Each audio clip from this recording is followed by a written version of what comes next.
Brad, it was a day that you will never ever forget. My heart was back there watching all of these guys. It's not quite over yet. What a day it is for anybody to be inducted or at least honored by the Hall of Fame, and it was the highlight of my career. Now let's get to this ball game. First of all, last night it looked like it was going to be a perfect game, about as perfect as you can get. Yeah, it certainly did. Lester was on his game last night. Had everything working for him early on. A mistake behind him defensively kind of opened the door for Michael Saunders, who had a really nice night last night. Yeah, that ball was dropped, and then the kid from Victoria, what a night he had.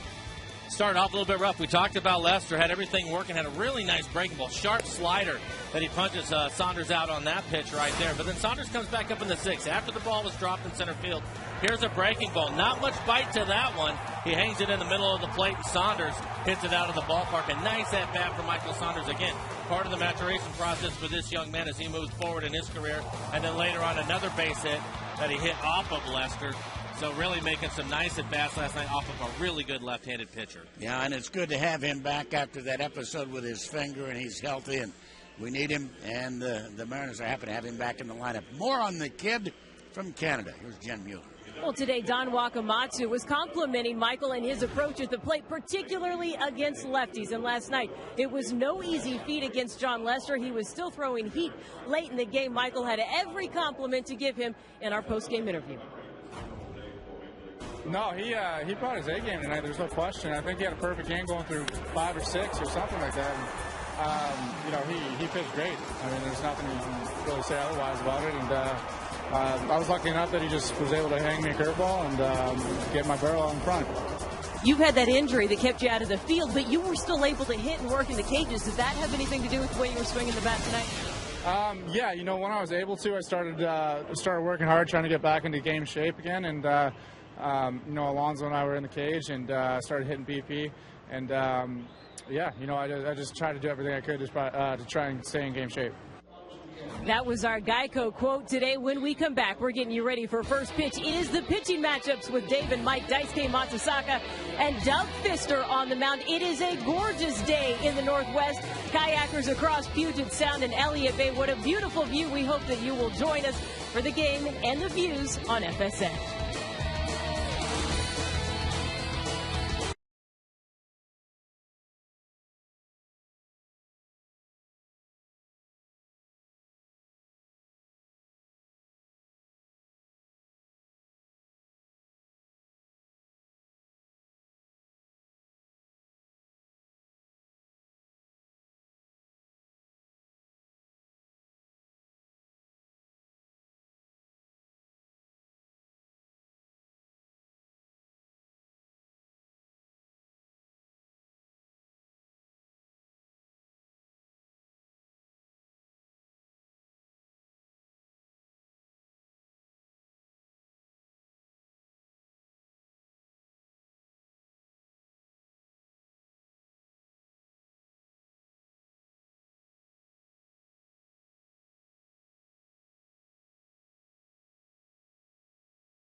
capital of the Northwest. The Tracer system uses 3 cameras to track every pitch. Graphical enhancements have been added to the EQC Tracer this season to give you more information and insight into the game. Seattle Mariners baseball on FSN is brought to you by Quest High-Speed Internet. Get blazing speeds that won't burn up your wallet. By Sterling Savings Bank, ranked 2010's highest in the Northwest for retail banking's customer satisfaction. By J.D. Power and Associates. And by your Western Washington Toyota dealers. For over 30 Toyota offers, visit buyatoyota.com. And a very pleasant good afternoon, everybody. With Mike Lowers, I'm Dave Niehaus on this glorious Sunday afternoon. Certainly the high sky will be a factor for the outfielders today, with no white clouds up there to help them pick up that baseball in the sky.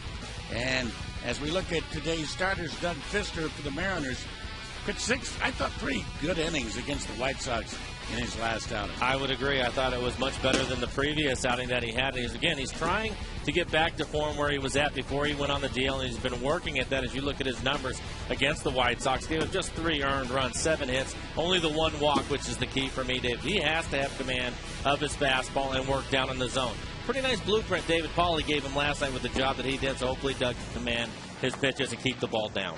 If the Boston Red Sox are to make any inroads in catching the Yankees, they need the guy that is pitching today right there, Daisuke Matsuzaki. They do, and Daisuke's issue this year, although he's having a nice year, is he throws a lot of pitches to get through a few innings, Dave. And I think the Mariners, if they can go out today and be patient, he likes to nibble at times, throw breaking balls when he falls behind the count. I think that can work in the Mariners' advantage if they can get his pitch count up and get him out of the game. Almost every club in baseball approaching the 100 mark in games played. The Mariners will get that tomorrow in Chicago. So with 62 games to play, here's what the American League East standings look like. The Red Sox are 7 back, and the Tampa Bay Rays are 2.5 back. As you have a look at Big Papi, the Boston Red Sox are on the way down to Southern California to take on the Angels. The Mariners into Chicago to take on the White Sox. The M's and the BOS Sox, Game 4 of this 4-game series. Coming right back.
And getting set to play baseball in this pristine Sunday afternoon in the Northwest is Marco Scudero. The shortstop for the Red Sox steps in against Doug Fister. And here we go. And the fastball missing high, ball one. 1 ball and no strikes. Mike Estabrook is the man calling balls and strikes here this afternoon, and another fine crowd. 72 degrees, perfect day. There's a strike, 1 ball and 1 strike. The wind out of the southwest at 4 miles an hour.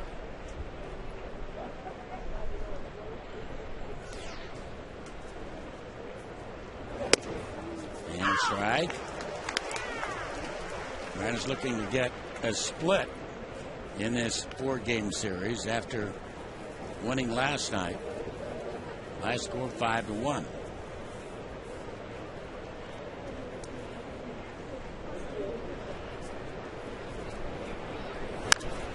Jandy, he popped it up down the left field line into foul territory.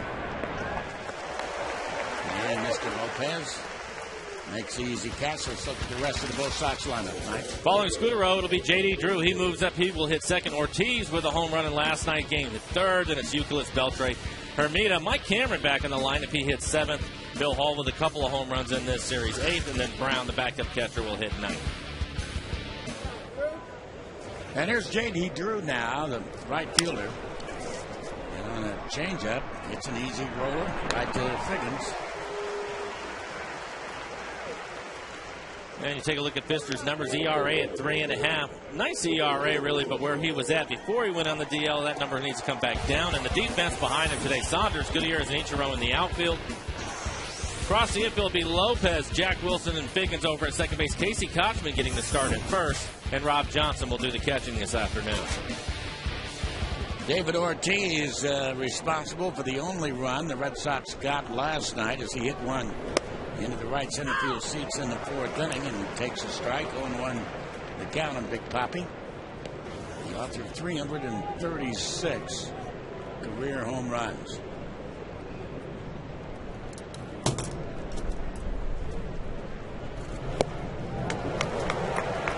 1-2 on David Ortiz.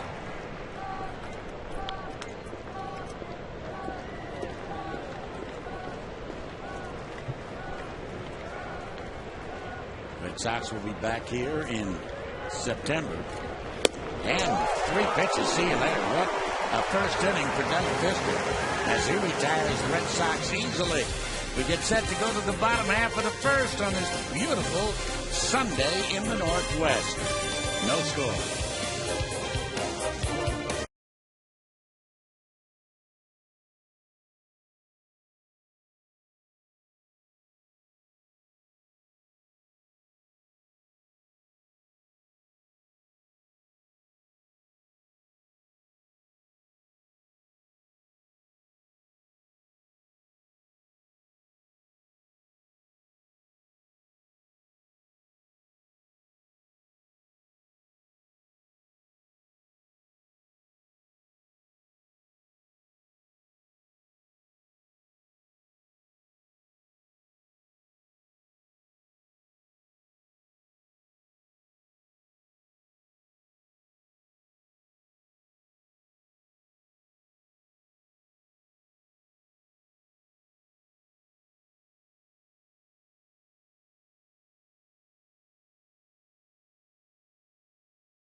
Including that home run, hit 7th, and it's Rob Johnson, and Jack Wilson will hit 9th. Daisuke, take a look at his numbers. 7-3 record, ERA over 4, 77 2/3, innings, pitched 65 strikeouts, but he has walked 37 batters. Defense behind him, Hermida, Mike Cameron out in center field, J.D. Drew, and right across the infield is Beltre, Scudero, Bill Hull getting a start at second base, Kevin Euclid over at first, and Dusty Brown will do the catching.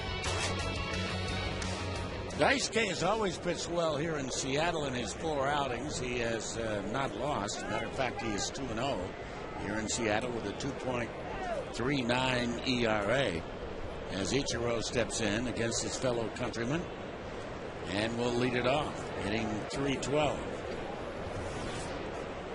There's that little wiggle that he always comes at you with, and the fastball for a strike on the outside corner.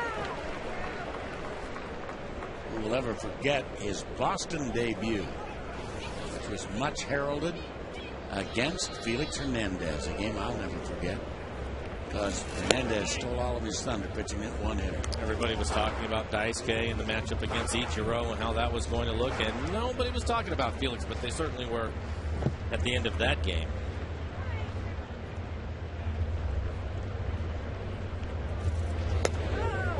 Twin one to count. The Mariners, by the way, one win away from a little historical note for them. And a foul back and out of play. One more win will be their 2,500th to 2,500th win in their history.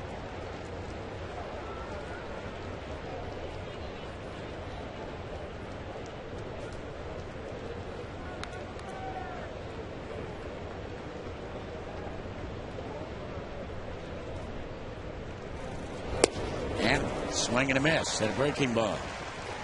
So one down. Speaking of thousands of games, the man who went into the Hall of Fame today as the 9th umpire, Doug Harvey, the National League umpire, umpired 4,673 games, which is, a lot of ball games, but not really that many. As Sean Figgins steps in, and the pitch is a little high, pops out of the catcher's glove. 1-0. A lot of games, don't get me wrong. But the thing about that is, in those 4,673 games, he only ejected people 43 times. Only 43 ejections. And that's sliced down the left field line toward the corner, but into the stands. It's like in 31 years. That's not that many ejections at all. He didn't throw people out of ball games. That's a tough one for me because I don't know what that even should look like. Well, with baseball numbers, you know what most of the numbers mean, but I don't know what that one necessarily means or if that's high or low. You think that's a low one? Extremely low, yeah. That many years? Yeah. He's only the 9th umpire? Yeah. What do you have to do as an umpire to get into the Hall of Fame outside of longevity, do you think? To be some sort of character in the game or something? I guess you just have Doug certainly was. Darn good umpire. Yeah. You look at him as a character, do you?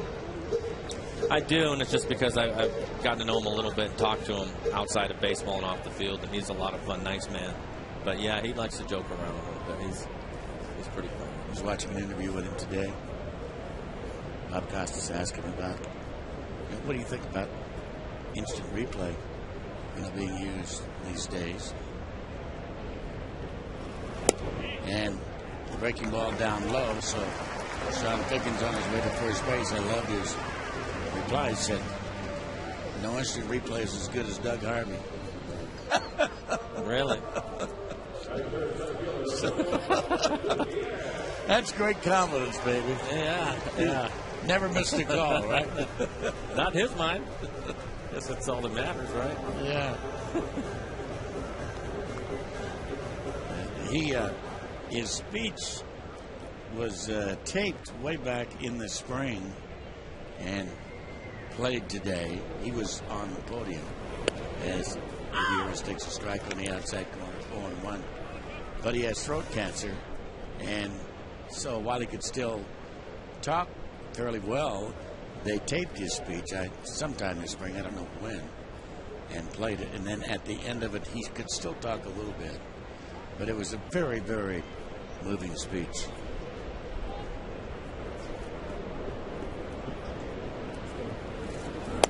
Especially at the end as the strike is taken, as he pointed out. One of the umpire's main jobs is to make sure that every player touches home. And Cooperstown is home. And you should all come home to see the home of baseball. I'll be here watching.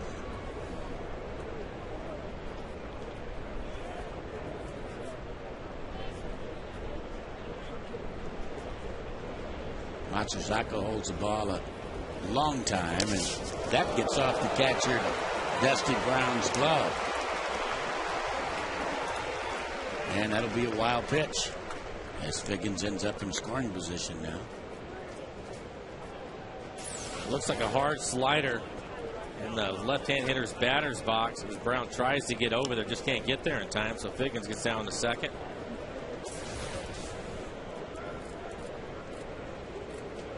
Who else went in today? Johnny Miller went in today. Andre Dawson. Yeah, Bill Madden won the Spink Award, the writer from New York Daily News, and the author of Steinbrenner, a new book that's out. And the fastball is high. And, of course, the Hawk, Andre Dawson. White Rat. Whitey Herzog. Wonderful, wonderful character, speaking of characters. Whitey Herzog.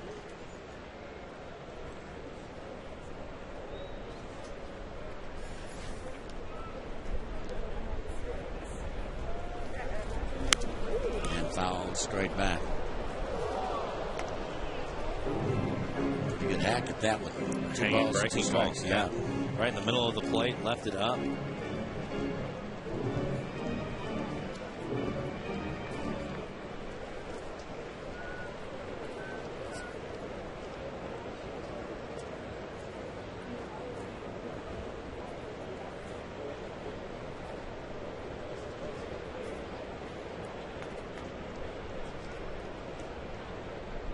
Matsuzaka holds the ball forever. And it's going to third. The pitch is outside. Throw through is not in time. So Sean Figgins, his 26th steal. Well, as Dave mentioned, Daisuke will hold it for a long time, but Figgins times this well. You look at the throw from Brown in the dirt. Adrian Beltre just trying to keep it from getting by him at that point where the run will score. So a big stolen base, and Franklin Gutierrez doing a nice job laying off of that last breaking ball. He started at it but was able to check his swing. So now the Red Sox gift wrapping a run for the Mariners. If you can keep it away from the corners, the infield is back. Out of play.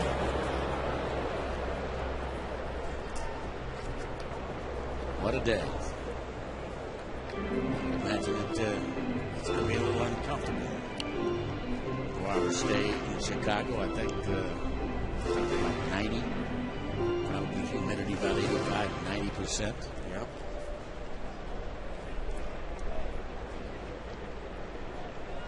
But the White Sox, as you know, are hot. Even though they got beat yesterday. And that's popped up. That won't get the job done. As Euclid goes over near the stands and doesn't make the catch. That ball has got to be caught. And they're going to call it no play. But that's what the high sky does to him. He was struggling with it the whole way, you could tell. And not only that, but the ball was drifting over towards the wall over here down the right field line. And Euclid, you can see him not wanting to take his eyes off it, worried that he won't be able to pick it up again. And just doesn't get over to the wall quickly enough as the ball hits off the wall.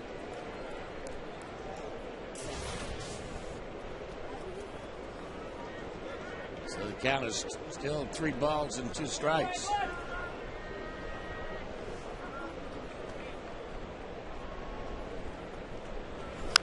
And that's popped up coming back near us now.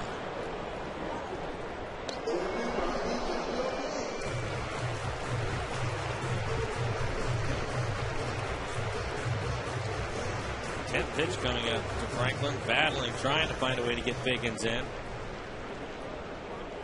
Middle of the Red Sox infield playing back. Ground ball up the middle, certainly score the runner.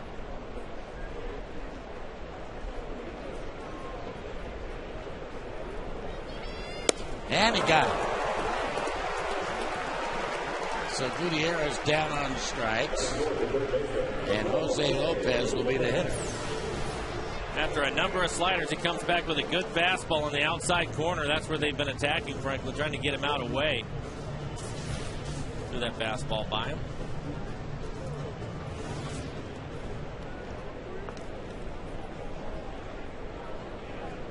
Lopez now looking for a clutch 2-out hit.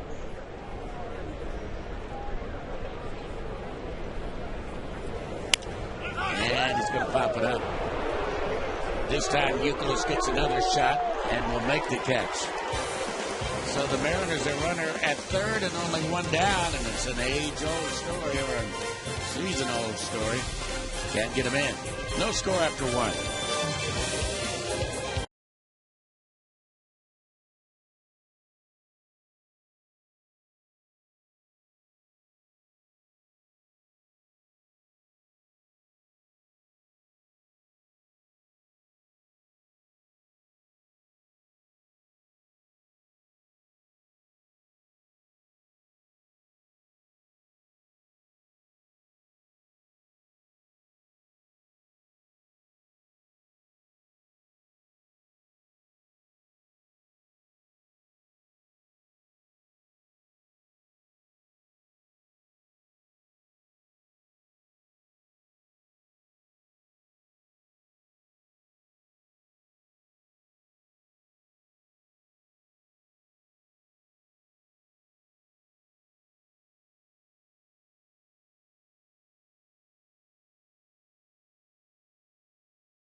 As we are underway here in the second inning, Kevin Youkilis.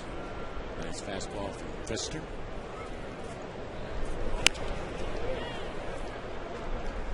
With 2 strikes.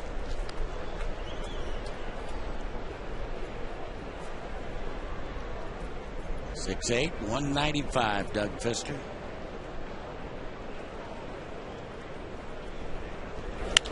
And that's lined into left center field for a base hit. And Youkilis starts out the second inning with a clean base hit. No 2 count on Youkilis in the pitch. I think he wanted that pitch off the plate away. Ends up being actually not too bad on the outside corner. See Youkilis go out. Almost like he was sitting on that pitch away and hit it hard in the left center field. So Beltre now will have his first at-bat of the afternoon.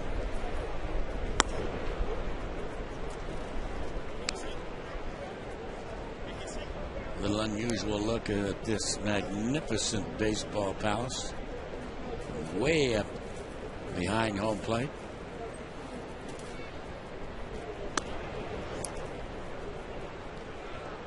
It's a gorgeous sight on a day like this, isn't it? It really is.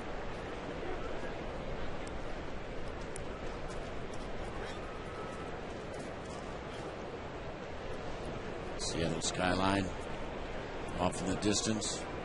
West Field next door. Beltre puts it out of play. 2-1.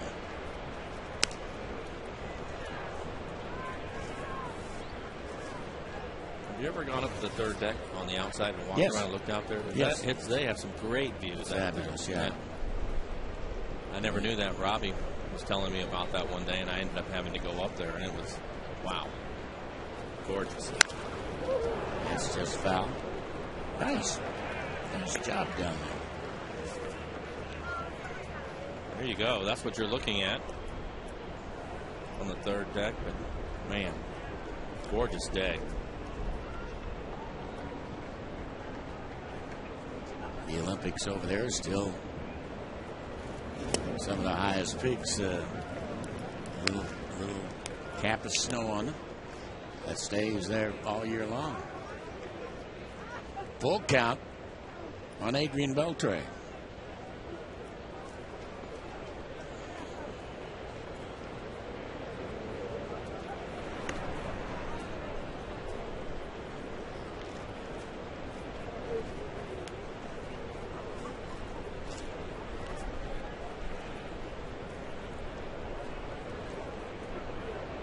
Euclid taking off, and a ground ball to third, and they're still going to go down to second for one. The throw to first, the double play. Nicely turned, quickly, snappily, 5-4-3. Even though Euclid was running on the play, it's a nice play by Jose Lopez, knowing that he still has enough time because the ball was hit hard to him. I don't know if he was on the bag. That was pretty close, wasn't it? That was pretty close. Nice athletic move by Figgins. Pretty close. He gets the call. Here's Jeremy Hermida taking a strike on one.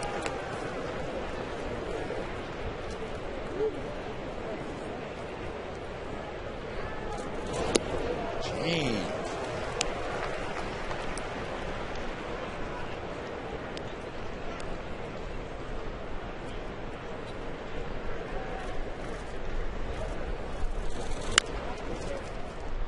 And that's going to roll foul.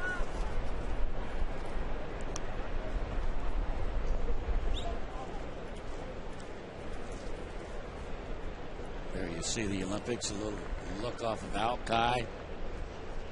Big barge out there.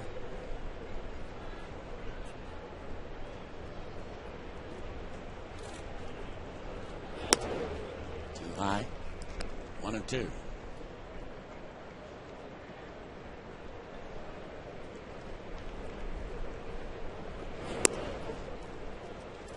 A lot of eye candy here in the Northwest on a day like this.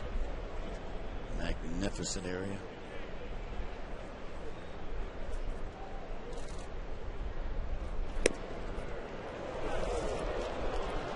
Count.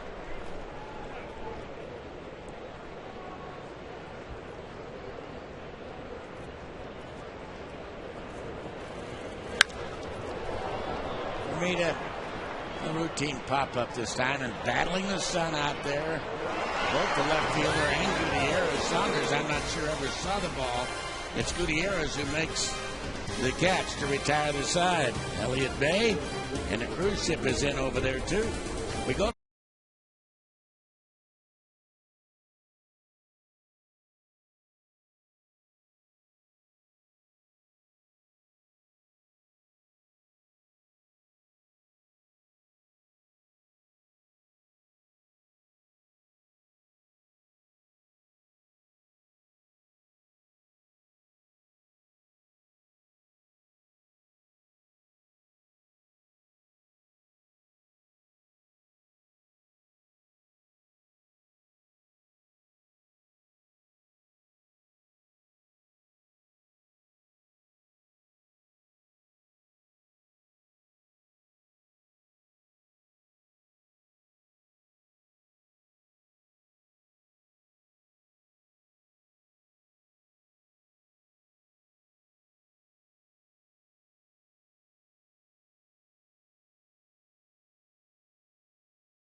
Well, she watches over us all. I always love the story as a ground ball is slowly hit on a changeup off the bat of Justin Smoke, and the play's made 3-1. About the couple that didn't know anything about the geography of the Northwest, and they moved up here in like December, January, and it was all closed in, and they didn't know anything about Mount Rainier. And one day they woke up, and this baby sitting right in the front yard scared them to death. And I was told that that's a true story. Is that right? What a magnificent 14,410-foot mountain. Strike on the outside corner. 1-1 to count on Casey Kochman.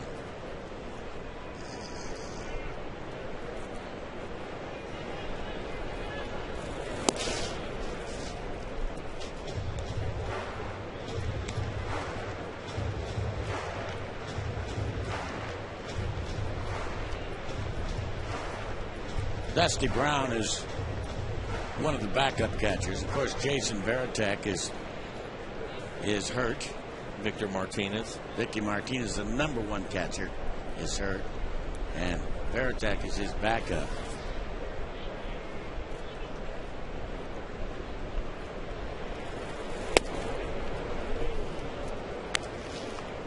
Two and one on Casey Kochman.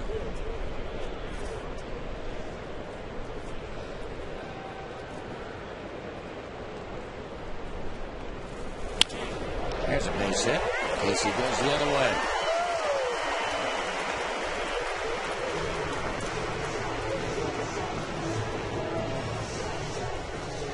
And here comes the man that's picked up the nickname the Condor.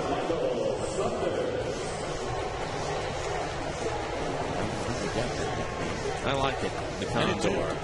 I do too.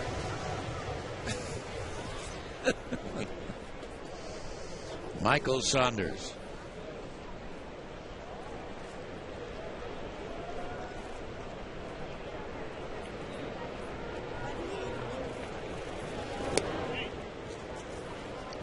Little low outside.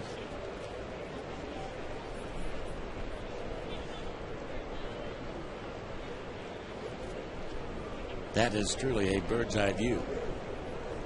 A little too high for me.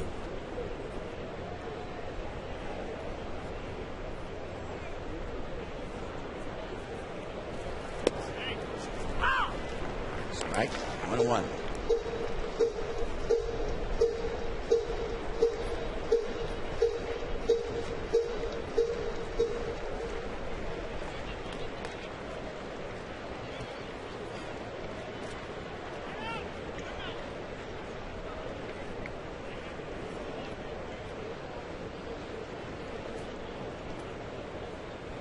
Aaron has got a 4-game series with the White Sox coming up, and then to Minnesota. That's going to be interesting next weekend, as Mariners will make their first visit to Target Field. The delivery down low and inside, ball 2. 2-1 the count.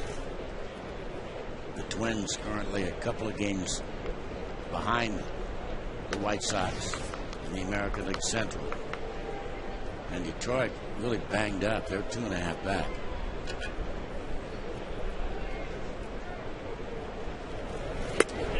But the Tigers have lost Inns. They've lost Donez. They've lost Carlos Dean. 3-1. Donez broke his ankle. Is that right? Did you see the slide? No. I did. It didn't look like anything. It looked like a normal slide. Maybe caught a spike a little bit. And now they've lost him for probably the rest of the year. 8 weeks for sure. Kochman goes, and the delivery is down low.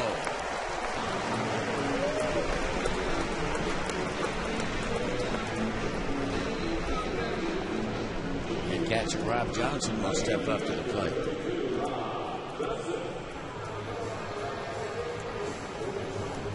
That's a lighting here at night at Safeco Field.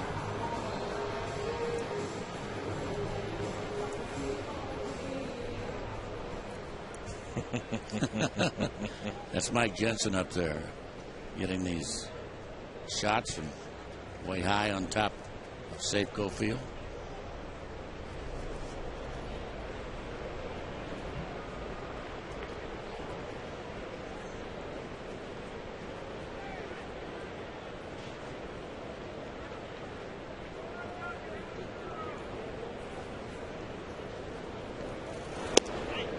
Low and inside.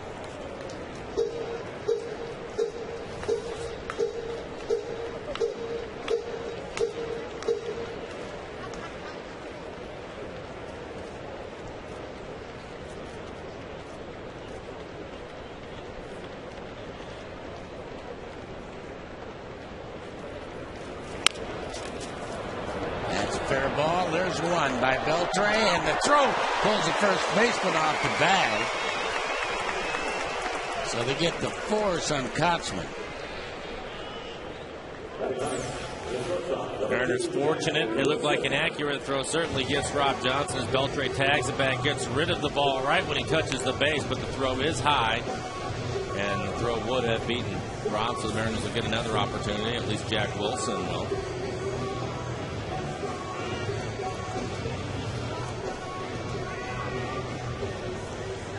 Another shot from on top of Safeco Field, out toward the magnificent mountain.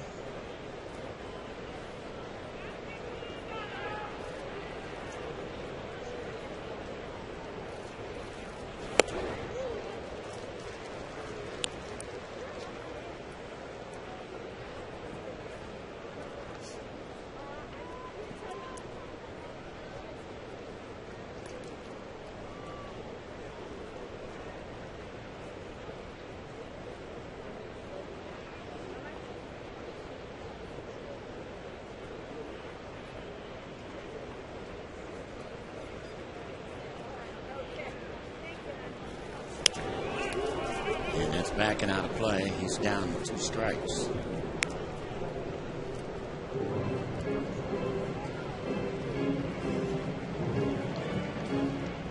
What the bunt that Jack laid down last night. That pitch was over his head. I don't know how he was able to get that down, but a great job on a squeeze play. They got the bunt down. Wow.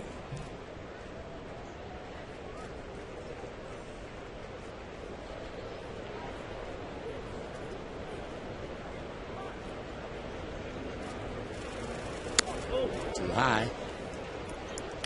1-2.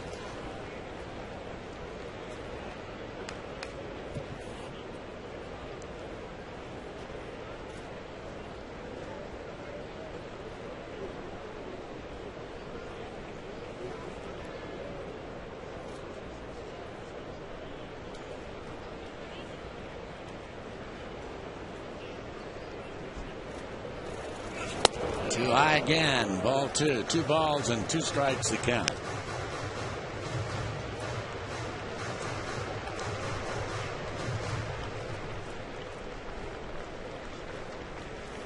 One of the things we talked about with Daisuke is he will throw a lot of pitches, at least he has this year. And so far, well, his next pitch will be number 38 out of the 37 pitches he has thrown. 18 balls, 19 strikes.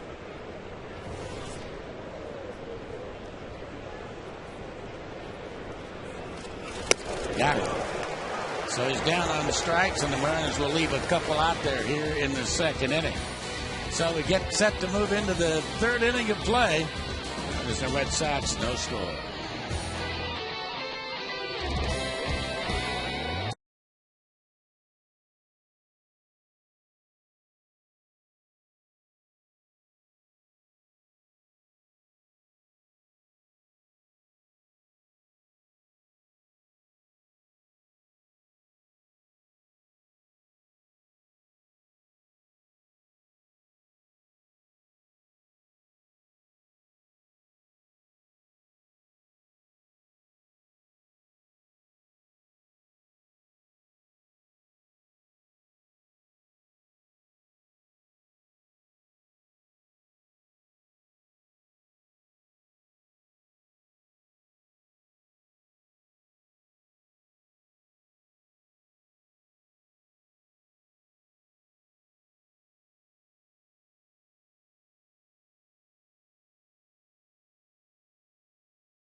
Otherwise, fans are in abundance here.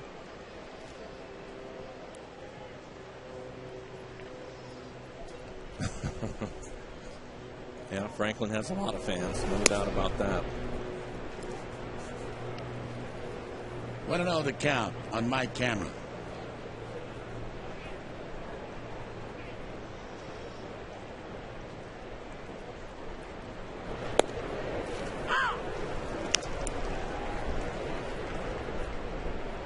Ball on the strike.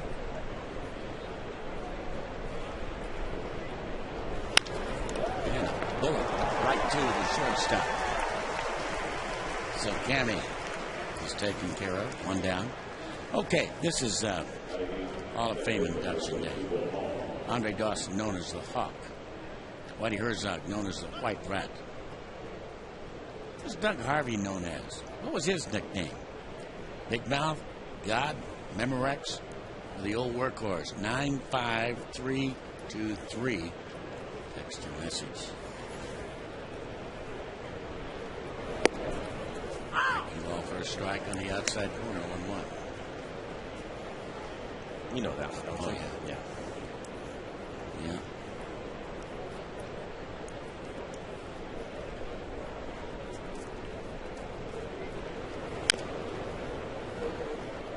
Bob Shepard had the same nickname on the voice. Right. 0-2. Not been a very good year for the Yankees. No, it has not. The owner, key announcer, former manager, Ralph Halkin, all gone this year.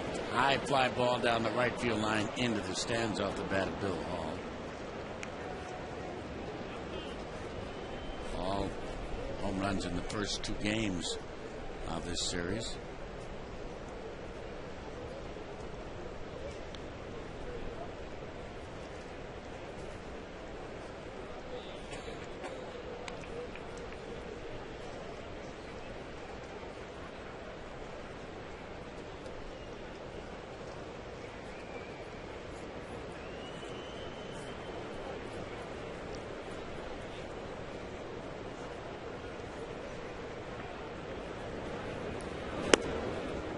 Just misses outside.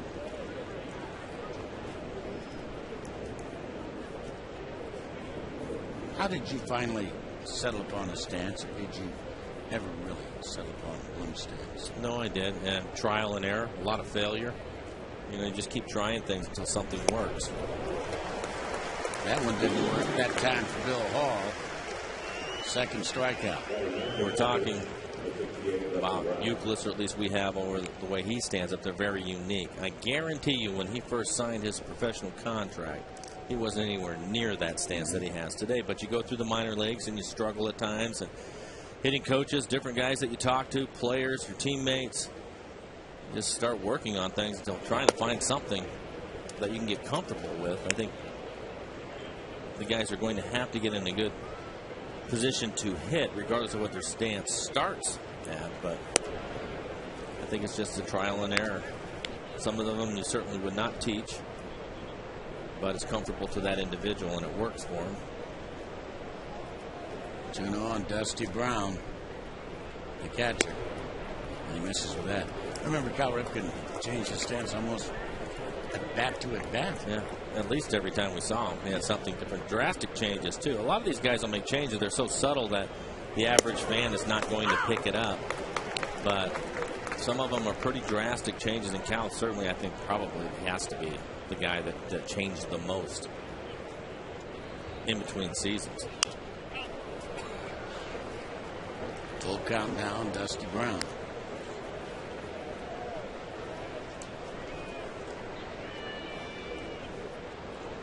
Dusty Brown selected in the 35th round by the Red Sox 10 years ago. So he's paid his dues.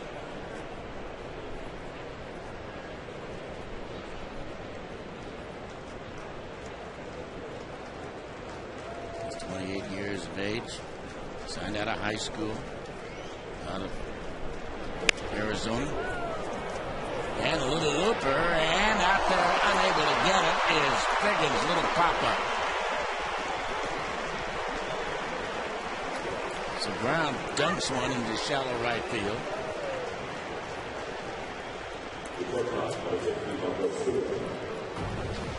Look at it from our Coors Light freeze cam now.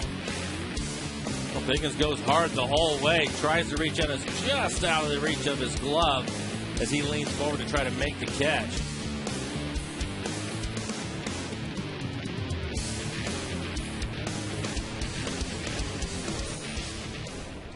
And here's Scudero now. Fister finds a mark with a nice breaking ball.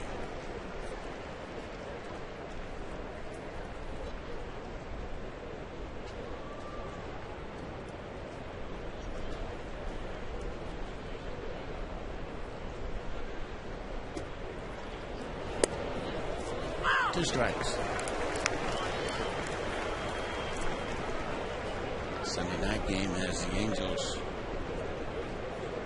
completing their 4-game series down in Texas. A big game for the Angels to at least get a split. A little low.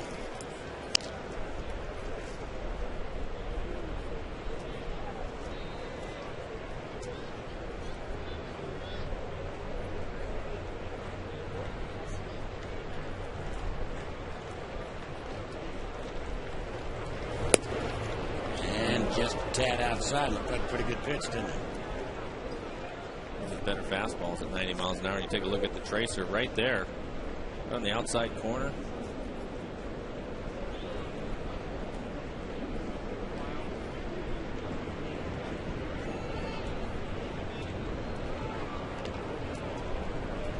I wonder what Doug Harvey would think about the tracer. I doubt that he would care for it. I think he'd probably be in line like most of the umpires.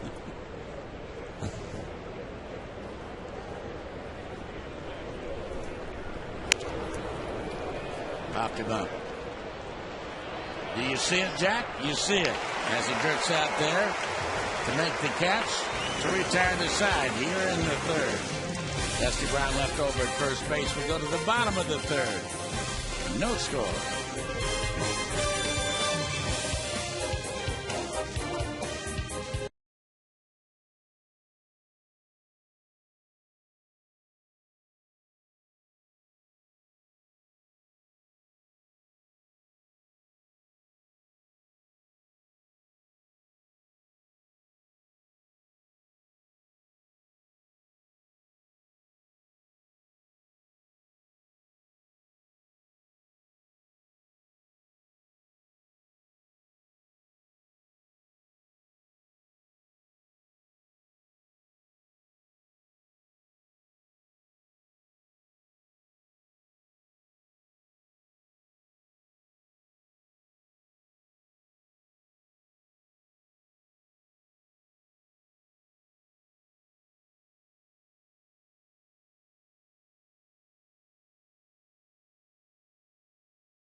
All right, Ichiro leading it off here in the Mariner third inning and bailing on a changeup that finds the outside corner for a strike. 0-1 the count on Ichiro, who struck out in the first inning.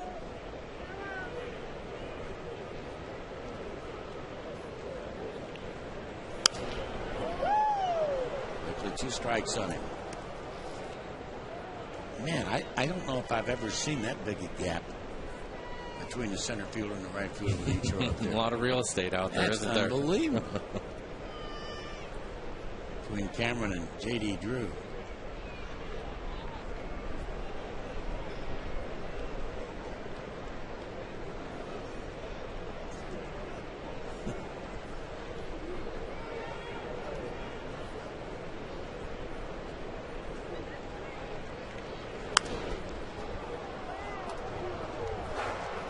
Nice catch up there, bobble, and then he caught him. And in a red shirt. Right there.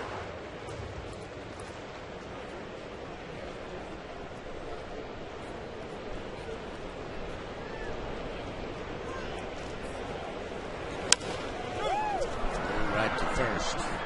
Euclid wins the race by half a step. All right, let's check in with what you had to say on our AT&T trivia question. 41% of you said that Doug Harvey's nickname was God, and you were, of course, correct. God.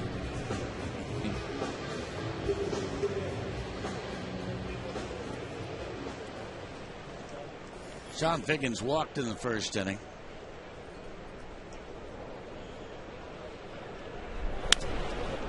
And that's going to be a fair ball. Going to scorch down the left field line. Figgins is going to make his way into second base. So Figgins been aboard both times. Once with a walk, once with a double. Ran back in the first inning when he was walked. There was a wild pitch that ended up getting him to second base, but then he stole third base. You take a look at the swing, pitch down and away from him, and does a nice job of hitting, going with it. See if Bill Hall, the second baseman, tries to keep him a little bit closer to second this time.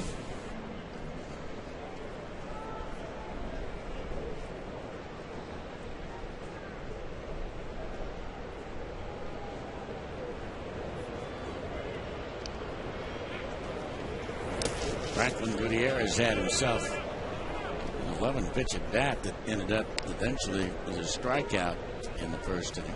Saw all the pitches from Daisuke. Should have a real good idea right now of what he's trying to do. Because of all the pitches he was able to see, probably will be able to recognize them also. Mike Cameron, the center fielder, has moved back straight up in center field.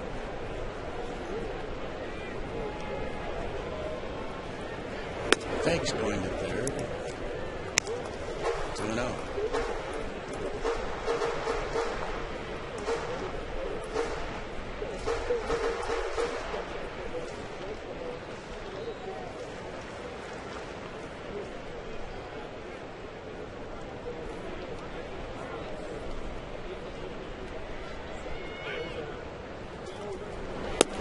And that misses way outside.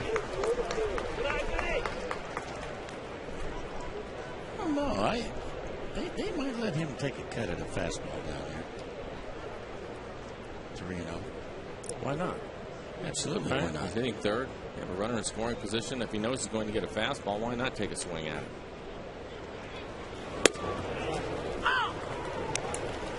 Don't have that answer. There it was.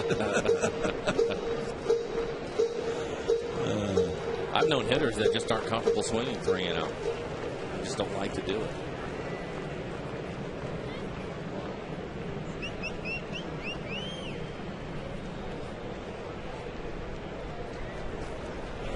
And that's low and outside, so he'll trot on down to first base.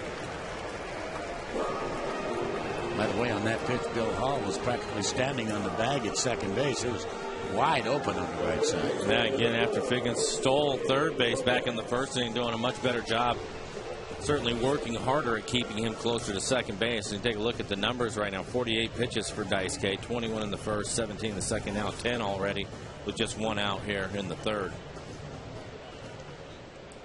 As Lopez will step up to the plate, a chance again to do some damage here.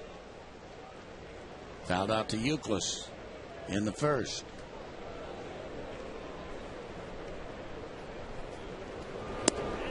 Breaking ball for a strike.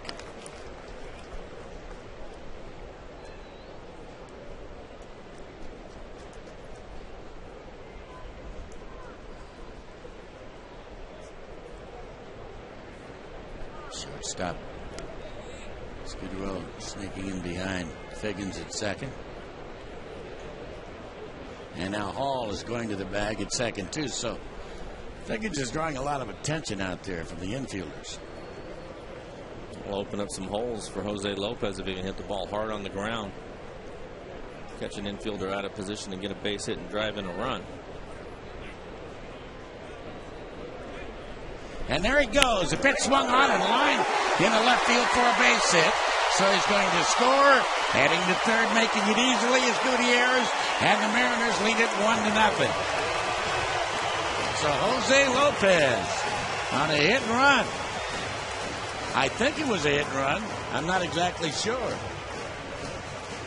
Delivers, and it's 1-0. Well, take a look at the swing by Lopez. Solid line drive on a pitch that was right in his wheelhouse. He likes the ball close to him. Hits it hard in left field because Figgins was running on the pitch right in front of him. He could see the ball right away and scores easily on it. Gutierrez did a nice job of trailing Figgins. He was on the move also, so he gets in the third, even though the base hit was to left field. And Justin Smoke will be the hitter.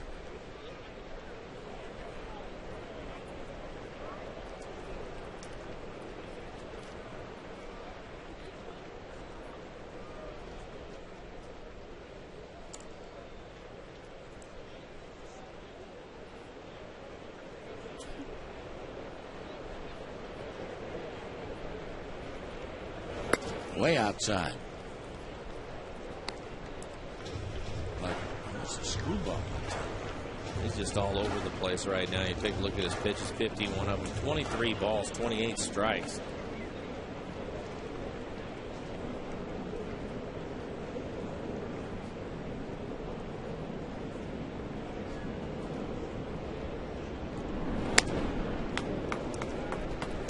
Hitter's delight right here.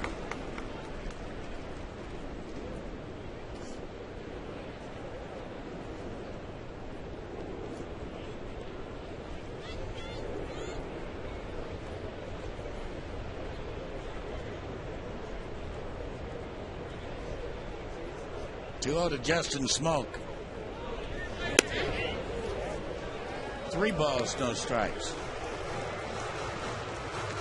He's really struggling. Let him struggle. Well, you look at his numbers this year. To get through 5 or 6 innings, he's always upwards of 100 pitches.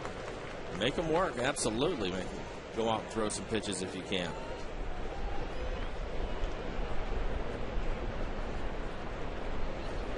And a green light him 3-0, and he pops it up into shallow center field, and Cameron is there, and nobody's going anywhere.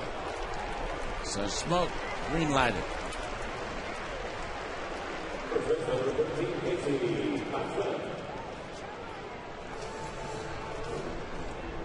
Major League Baseball congratulates Andre Dawson, Doug Harvey, and Whitey Herzog on their induction today into the National Baseball Hall of Fame in Cooperstown as we celebrate Hall of Fame Day here and at all ballparks in Major League Baseball.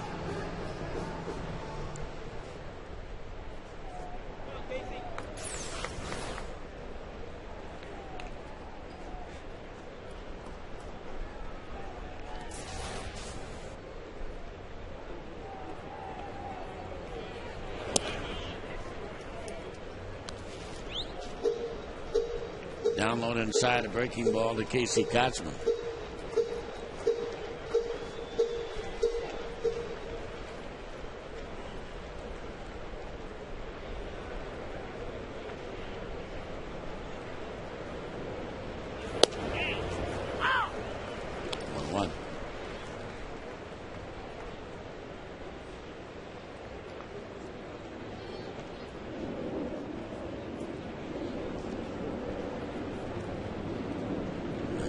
Probably close to 40,000 out here this afternoon.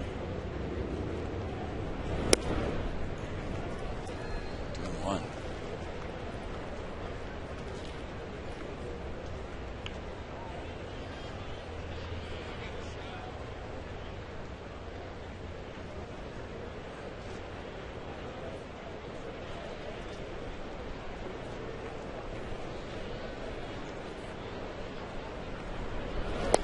And that change is way low. So again, he continues to throw ball after ball after ball. After watching him over the years, he's never been a guy, even when he has his best stuff, that wants to give in to hitters. It seems like he constantly nibbles and throws a lot of off-speed pitches. That's certainly been the case today. And he lost him, and that will load the bases for Michael Saunders. How long can you play with fire without getting burnt? And with that in mind, John Farrell, the pitching coach, on his way out there. This was last night, the big blow in the ball game. Our Coors Light cold hard blast. And he got it off. Michael Saunders giving the Mariners the 2-1 lead. They ended up winning it by a score of 5-1.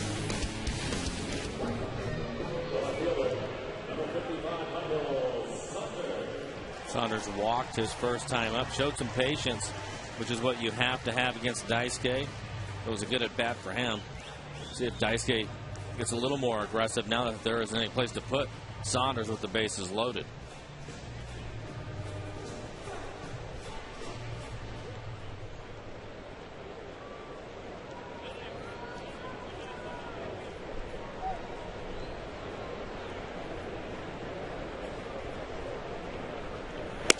Way outside.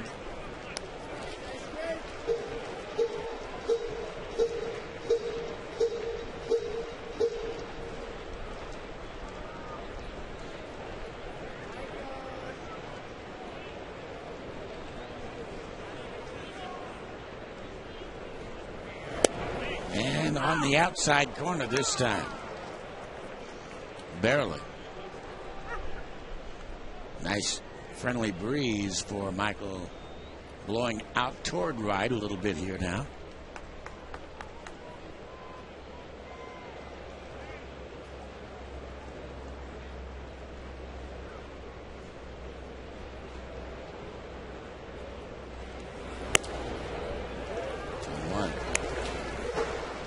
Matsuzaka doesn't give up that many home runs. He's only given up 5 this year. See what his career has been with the bases loaded, a 175 average against him, just the one grand slam that he's allowed.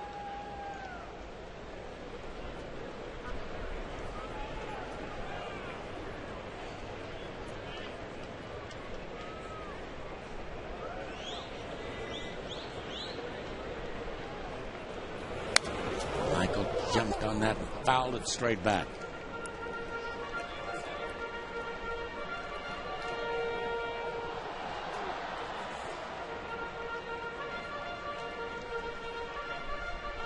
He's already thrown 25 pitches here in this inning. 63. And we're only in the third.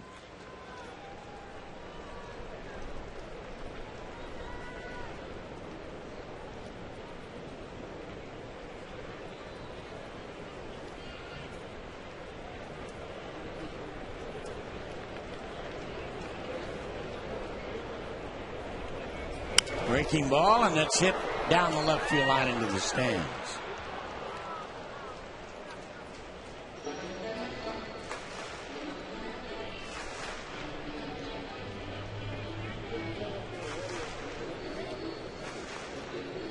Matsuzaka does take a lot of time.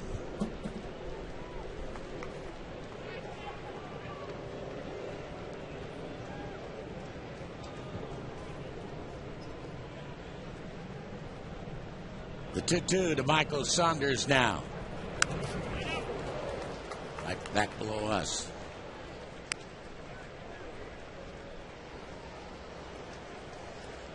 A lot of rain on the East Coast, raining in New York, raining in Baltimore.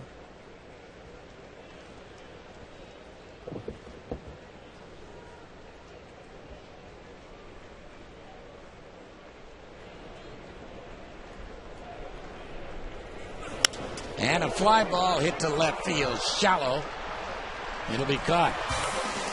So a lot of pitches, but only one run scored by the Mariners here in the third as we go into the fourth. Mariners lead it 1-0.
Joining in with Mike Blowers. And Coach, before we go on any further, I'd like to get Robert Gibson from Cooperstown right now in Jim Cotton and have him sit down with Daisuke Matsusaka and tell the young man to throw the ball with regularity. He's going, I haven't clocked over on radio, 20 to 25 seconds between pitches. Got any plans tonight? Yeah, well, we're going to be late. I know that. So don't be in a hurry to do it. I know. I mean, somebody is talking about the efficiency of throwing pitches and strikes and working ahead. He has good stuff. He's throwing 93 miles an hour with a really nice breaking ball. But he just, and you know, along with taking a while to pitch, just nibbles so much. It's just unbelievable. We can hook him up with Cliff Lee. Who else? I mean, a whole bunch of Hall of Famers. We can hook him up with Doug Fister and Jason Vargas, for crying out loud. Doug's working at a nice pace and pitching a nice ball game. Through the whole base hit, J.D. Drew. 2-1 pitch. Lead off the fourth. But fair warning. You gave me warning when we started the series. You saw I did. I said it. I said that. I told you. I said, Mike, what are you doing Sunday? I think I might go to Chicago or something like that. You'll eventually get there, my man. Because we saw him, the first year we worked together. Remember, it was cold.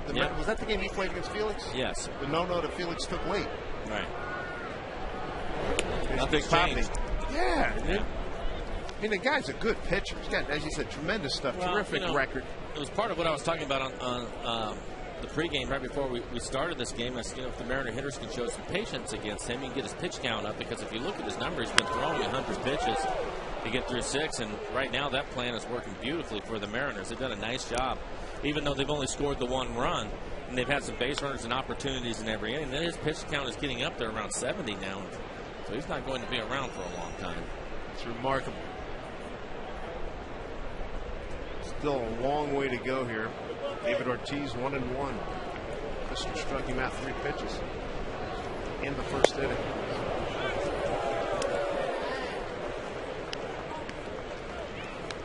Fister's due for some good luck. Started off with 3-0, had a 1.73 ERA.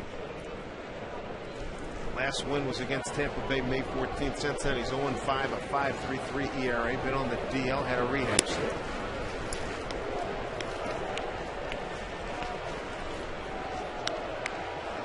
Can't tell you how many fans. I went downstairs to get something to eat. Yeah, I see a guy with a Mariners shirt on, a Red Sox hat. Dude, what is that?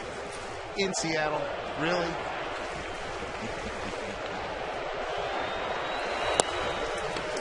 He probably works in law. He said they got a little grief when he took the wife and kids to Boston and did that, and they got on him a little bit. I said, yeah, I would think so. Enjoy a Mariners game in style with a single game suite. Suites can accommodate 20 guests. Plus, you're going to get parking, a VIP entrance, first class service, and a unique catering options. Call 206-346-4001 during regular business hours or visit mariners.com/suites to learn more about the private suites here at Safeco Field. It is a great buy, a fantastic experience. Pfister with a couple of strikeouts, now his first walk. Quick visit from pitching coach Ricky there. So you took it upon yourself to go ask the gentleman. Well, he was right behind me. What's that about? Yeah, he came up. He said, hey, I want you to meet my kids. And I'm looking at it. I see the Mariners shirt, and I look up. He's got the boss. And I said, dude, come on.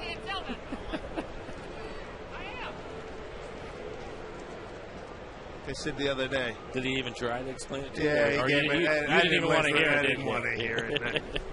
I wanted to throw out, can you find Boston on the map?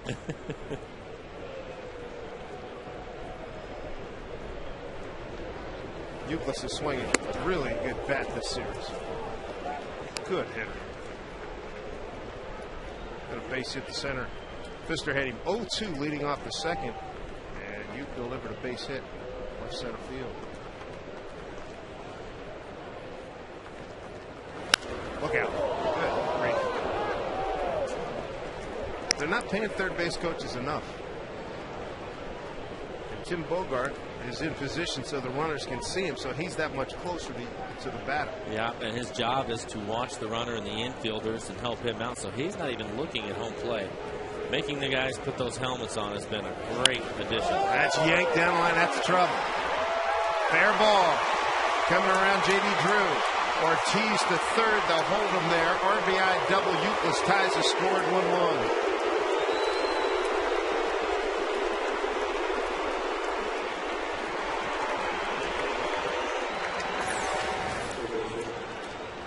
Take a look at the pitch. Middle end, just left it inside, and he hits it hard down into the corner. One of the better right-handed hitters in the American League. Euclid has really found his niche in Boston and done a nice job for them. There's so many stars on that club that a lot of times you don't talk about him, but he's always right in the middle of it. Here's a good one. He's in a 4-hole today. Picks up an RBI, his 61st. He's one behind this man right here, Adrian Beltre, who's got 62. Ortiz also has 61. There's a line drive center field. Come on, get the NSK. Get it. That'll get one run. Ortiz scores.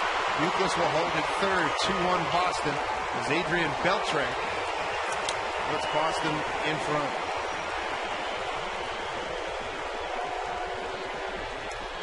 It's like Doug's able to jam Adrian in on his hands. He just fights it off into center field.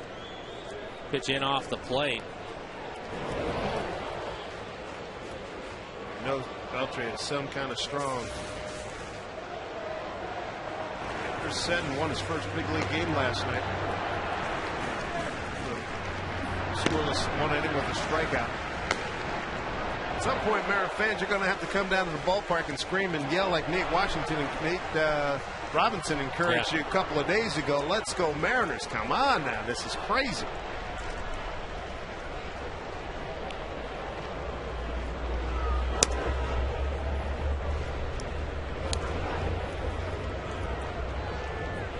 Hermida, fly ball center field his last time up. A sudden shot that Gutierrez was able to put away. Saunders went after first and then said, I don't have it. And then Goody had to fight the sign. Make the catch. That ended the second inning. An RBI double by Euclid, an RBI single by Beltre. 2-1 Boston.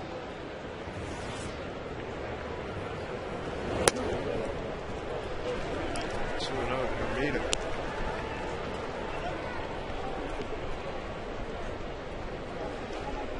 Saunders have a run on 3 hits. They have left 6 men on. 1 for 7 runners in scoring position. Here's a broken bat liner. Figgins puts it away. Runners hold. First out. Seen hundreds of broken bats during this homestand. That one was off the end of the bat. Soft line drive. Mike Cameron hit the ball hard last time. It was caught at the shoot tops of shortstop Jack Wilson. That was in the 3rd inning. Most of the time it would be difficult to double Cameron up, but he's not running as well as you would normally expect. He has that sports hernia, and we've been watching him, Dave. He looks like he's in some pain. So if they can get a ground ball here, they have a good chance of getting a double play now. I saw Kimmy today in the clubhouse. I said, how long have you had it? He said, basically from day 1, but we're just soldering through. Nice. I like the heights. That's a good good perspective to watch a baseball game. Strike 2 to Cameron.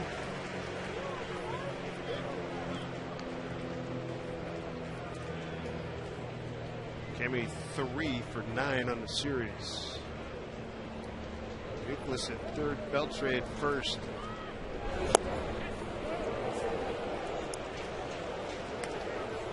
You know, a lot of pitch. That was a very good pitch. A lot of people in the ballpark were oohing and eyeing at Mike Estabrook, calling it a ball. It seemed like the strike zone was wide in the 1st inning, and ever since then it's really tightened up. He's missed a number of pitches now, especially the pitches down in the zone, which is where Doug is going to have to pitch if he wants to have any success at all. He has to get the ball down.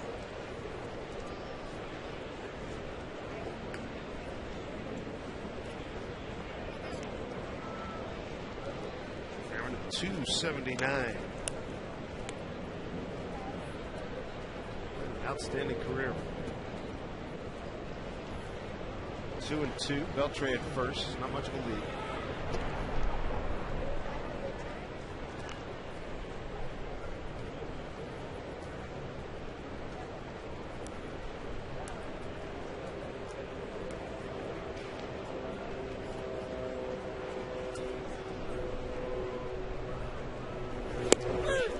Strike 3 call.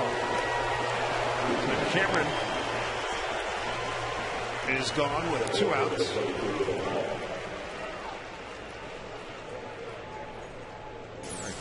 Missed a pitch the pitch before. See if we can tell where this pitch is at. It's that 2-seam fastball. He starts it off the plate away and runs it back on the corner.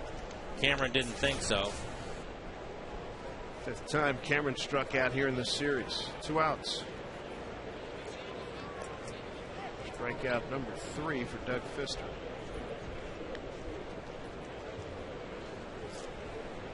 Here's Bill Hall. Kate his last time up. He's had a nice series of a couple of big hits. A solo home run, 7th inning on Friday night. Line drive caught by Jack Wilson. Fine play.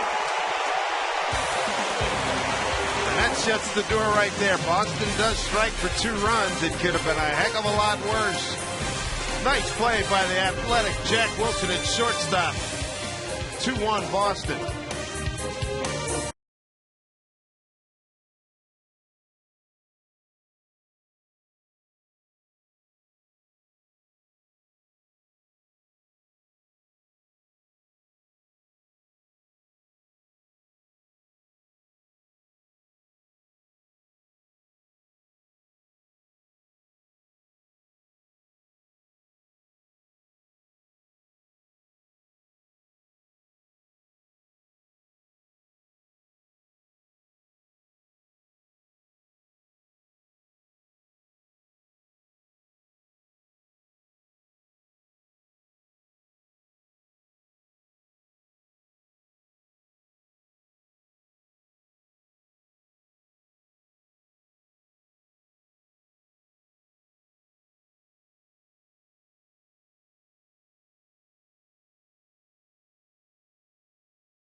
All right, Angie, thank you. So the question you woke up this morning with, I wonder what it looks like from atop Safeco Field looking at beautiful Seattle.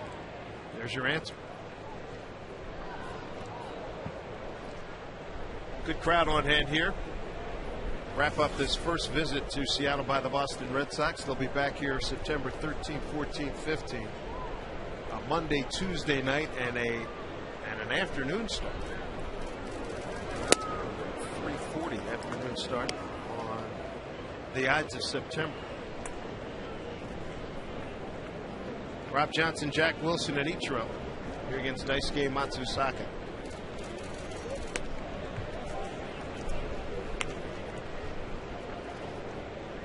As a hitter, you watch that hesitation. Yeah. What's it? At what point? Now you played Japan, so you're more familiar with it. But at what point do you get familiar? I mean, do you get comfortable with it, being able to deal with it in terms of your timing? Right. I think that probably the first time that you go up there, you want to take a look and see where the ball is coming out. The biggest thing is not so much where he's at and the different things that he's doing, but where is his release point? Well, we got the clock on Mr. Matsuzaki. Here's a drive but pulled foul. It's about what I had 19 seconds. About what I had over radio, between 19 and 25, 26 seconds. A little quicker that time, honest, 19. But I think you start to find the release point, and with him, when he takes a step back and then he pauses, that shouldn't bother you once you've been up to the plate, because you realize what he's doing. If he was to mix that up, then you might have some issues. Breaking ball. Ooh, did that eat up Dusty Brown? Got his right hand. Yikes. I think of a former teammate of mine that used to do something like that. The Tornado, Hideo Nomo. When I played with him in the Dodgers, yeah, and he would do the turn and had a little bit of extra going on when he would come out of the windup, especially. And I would hear hitters complain, but after they saw him a few times, you heard less and less of it. I think it's just because it's just so different than what they conventionally see. You were in Japan how many years? Just the one. What was the percentage of guys who did this type of thing? Pretty high? 90. We see the Okajima with this club. A lot of fellas that were over here now. 2-2. Rob Johnson's gone. One out in the fourth. Fourth strikeout for Daisuke. Matsusaka's got good numbers here at Safeco Field. 2-0 with a 2.39 ERA in 4 games. Overall 2-1 against the Mariners in his career. 3.99 in 6 games. I think with the Mariners, Sasaki had a little bit of something in there. It was different. Hasegawa didn't. He was pretty straightforward. What the guys are used to seeing. Late great Bob Shepard, voice in Yankee Stadium, said that was his favorite name, Shigetoshi Hasegawa. He's a good pitcher here in Seattle for a long time. 2. Jack Wilson, super job on the suicide squeeze. 1-1 pitch, 8th inning last night. First of 3 runs in that inning as the Mariners sent 9 men to the plate. On a pitch that was up in his eyes. That's what made it such a great job. Sends one to left center field. It backs up Hermina. 2 outs.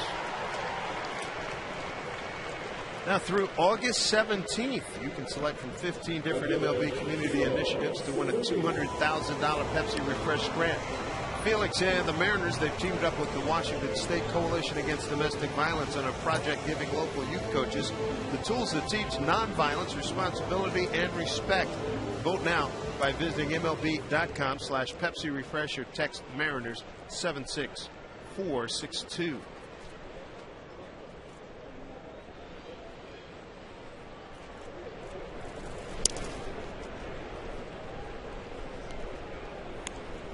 Ichiro 0 for 2.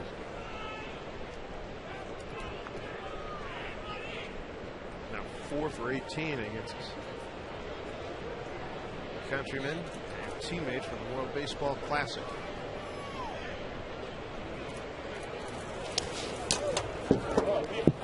Twice in a row, round's been crossed up. Well, no, it's been twice in a row where he's missed his location so badly. He was set up on the outside corner, and the pitch was down and in. You don't expect him to miss that badly. Consecutive. Daisuke, one of the slower operatives in the American League, if not Major League Baseball. An effective pitcher nonetheless, but slow.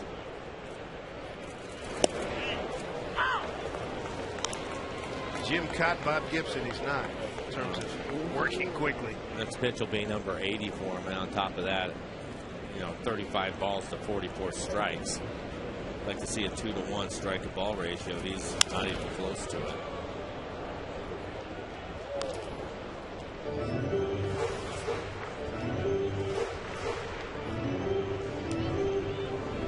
Next time you go to a Red Sox game and Daisuke's pitching, plan accordingly.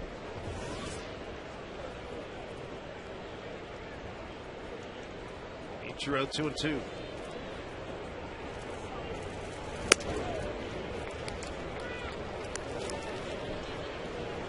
Mariners got their run in the third inning. One-out RBI single on a hit and run by Jose Lopez. Set up the Mariners second and third, and they couldn't bring anybody else home. Left 6 men on through the first 3 innings.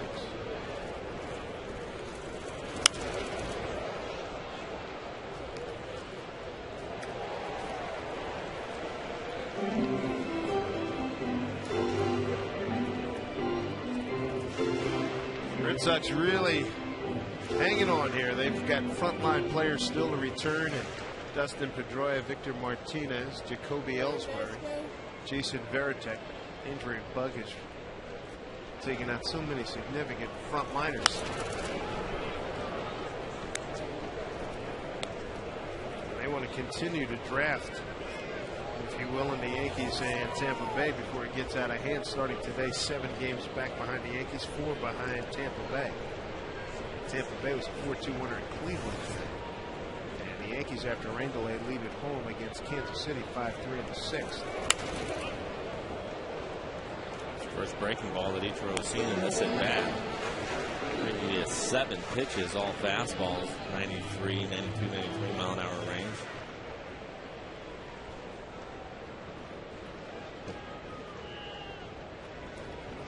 Three and two again.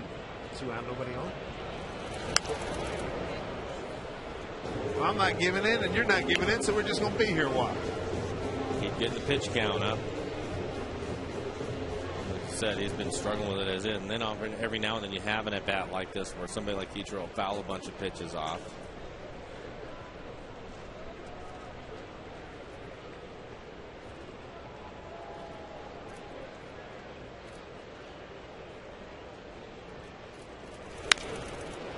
That's one of Beltre. Beltre without the crow hop. We've seen that before. Throws across, retires Ichiro. Daisuke Matsuzaka and the Boston Red Sox through 4, lead it by 1.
For sure, the Chicago White Sox top the division, leading Minnesota and Detroit. 0-2 here to Dusty Brown. Talk about hard luck for Detroit. They lose Brandon Inge about a week or so ago. Aglio Ordonez goes down. And now Carlos Guillen. What Carlos do? I know that Ordonez broke his ankle. What happened to Carlos? Here's a bounce ball up the middle. Jack Wilson will take care of that. I believe it was a leg injury. 1 down. Take a look at the Mariners calendar brought to you by Sleep Country USA. The competition just continues to be really staunch here for the Mariners, with 4 in Chicago, 3 in Minnesota, Texas. I'm anticipating Cliff Lee in that series, and then the Kansas City Royals, best hitting team in the major leagues, follow. The Mariners going to have to, hopefully, the hitting make some improvements as we go along here, because you're going to have to, like as you said, you're going to have to score runs. Yes. Texas, some of these teams, Texas, they got 5 runs getting up in the morning. Good point. They do. I think the thing that makes it tough too is you look at these clubs. Obviously, they're good clubs because they're in a pennant race. But the flip side of that is they're in a pennant race, so winning games are going to be critical for them. Well, they will have their full and undivided attention. Right. Exactly.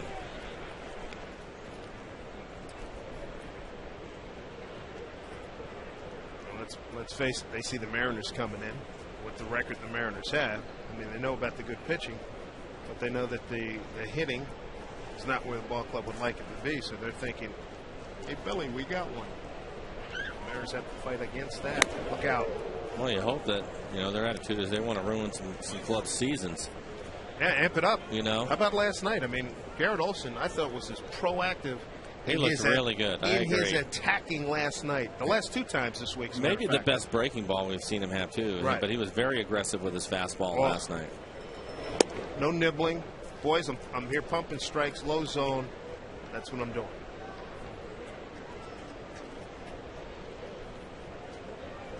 Great job by Garrett picking up his first major league save last night. 2-2.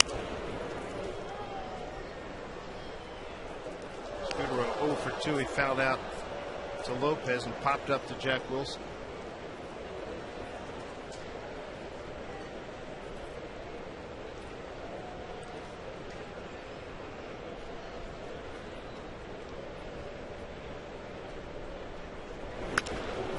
Center field backs up Gutierrez. Hit a long way by Scudero. Moving a step away from the fence. 2 outs.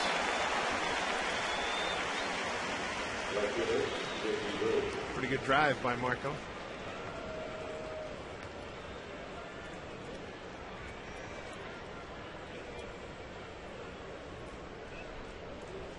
J.D. Drew.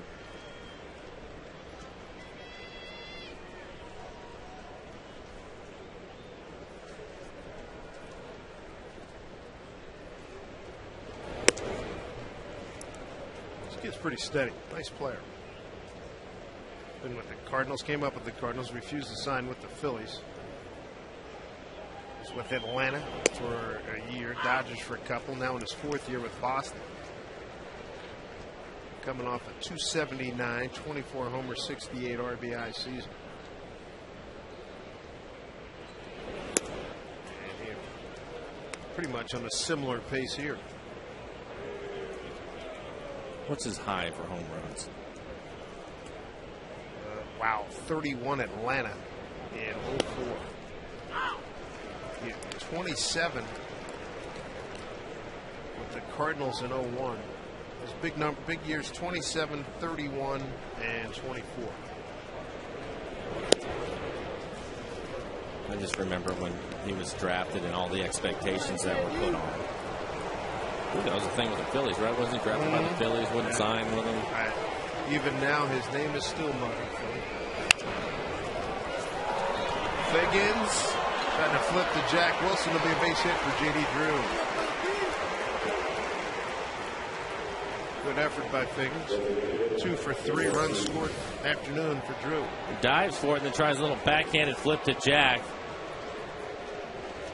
No chance. J.D. Drew, one of the things he does well is run. And I don't think they would have had a chance, even if it was a good flip to Jack. Here's your Quest high-speed pitch, brought to you by Quest High-Speed Internet. Mr. Matsuzaka at 94, Mr. Pfister at 90. Here's Ortiz. Man on. 1-run lead for Boston.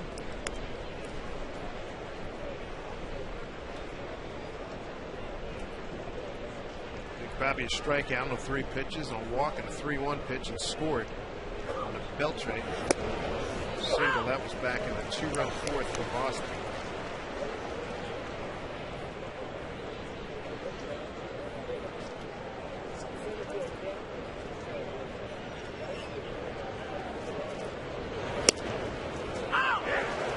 On the pitch.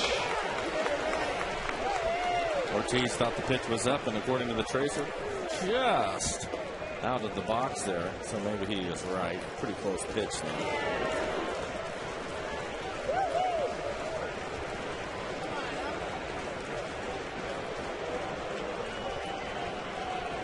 One and two.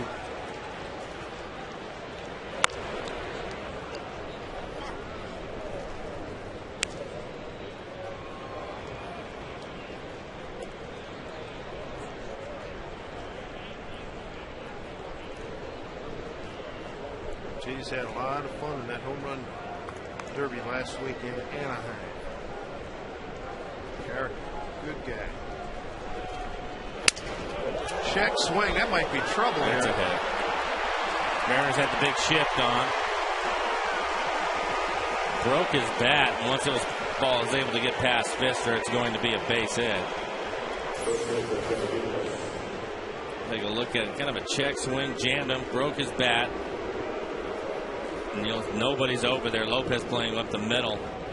Jack Wilson pulled all the way around on the other side of second base.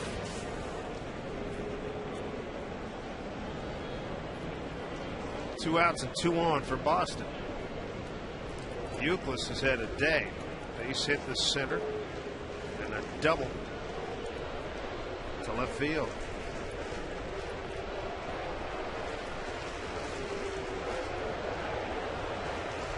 $40,001 here at Safeco Field. Popped up out of play.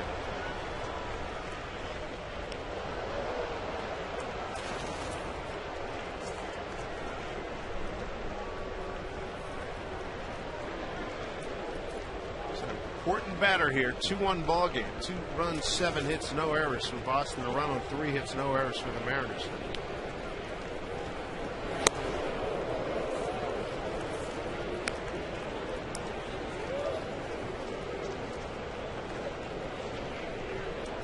Euclid, 2 hits today. 8 for 16 on the series.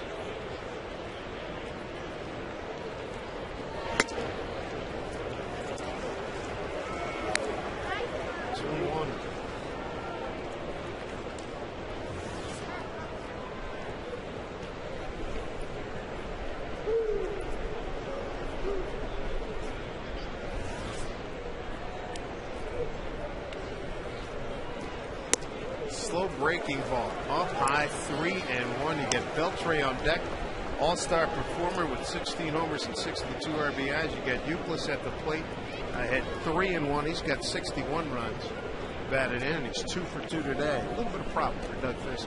And the last 3 pitches are missing, all of them up in the zone.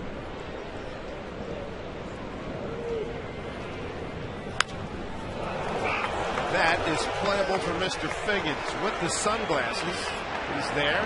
And a huge pitch by Doug Fisk. Well done to get out of that. Keeps the Red Sox off the board and keep it a 2-1 ball game.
The bottom of the fifth. Glad you could join us. Mariner Baseball. Dave Sims, Mike Blowers, and the FSN crew. This is getaway day for the Mariners.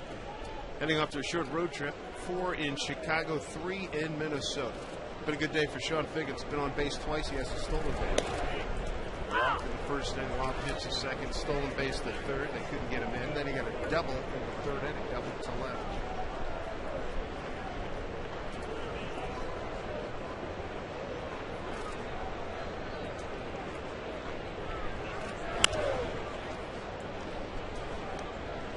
Classify Matsuzaki as sneaky fast? Yeah, I think so. I mean, he has a good fastball. His fastball is around 93 miles an hour, but I think because of all the breaking balls that he throws and the delivery that he has, it looks like it's jumping in there a little bit quicker than that. See a lot of late swings from him. I think probably a big part of that is he throws so many breaking balls. Change up. Because when you watch, Ichiro's at bats today, last time for Ichiro, he made the last out in the fourth inning. That was, a 10-pitch at bat. Fouled off a whole lot. Ichiro saw a bunch of fastballs. I think it was just one breaking ball in that at bat. He was, so I was thinking sneaky fast.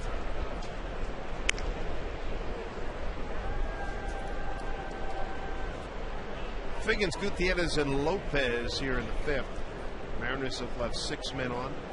The Red Sox have left 5. White Sox tomorrow in Chicago. 1 and 2.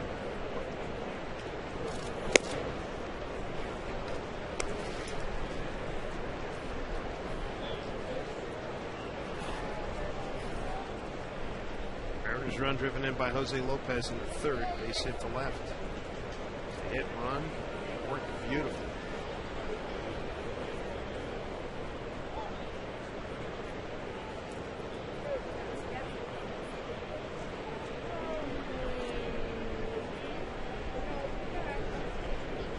Daisuke Matsusaka giving new meaning to settle in, stick around, and stay a while.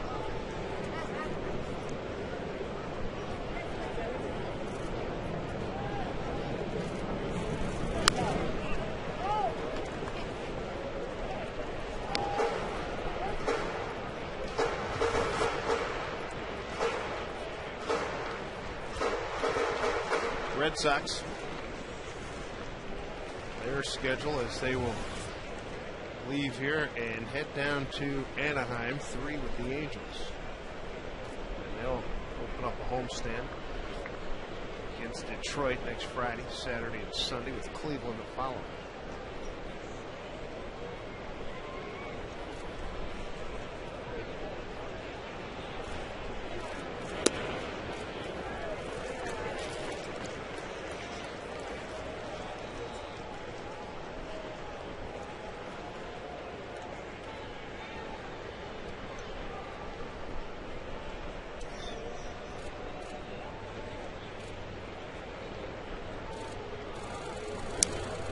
Low. It's that time, Mike. Let's get the guys some runs to give away some rally prizes. Angela takes them down. We have Lindsay. A lot of you probably remember Lindsay. She was the rally fry girl for a couple of years here. And here's Bubba bringing the ketchup. Ever accommodated. Good to see Lindsay. She's moved on to better things and back in town for the weekend, so it's nice to see her out at the ballpark.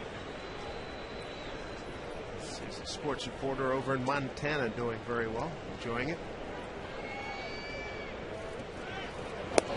Judy looks at a strike. Franklin struck out and a walk thus far against Daisuke Matsusaka.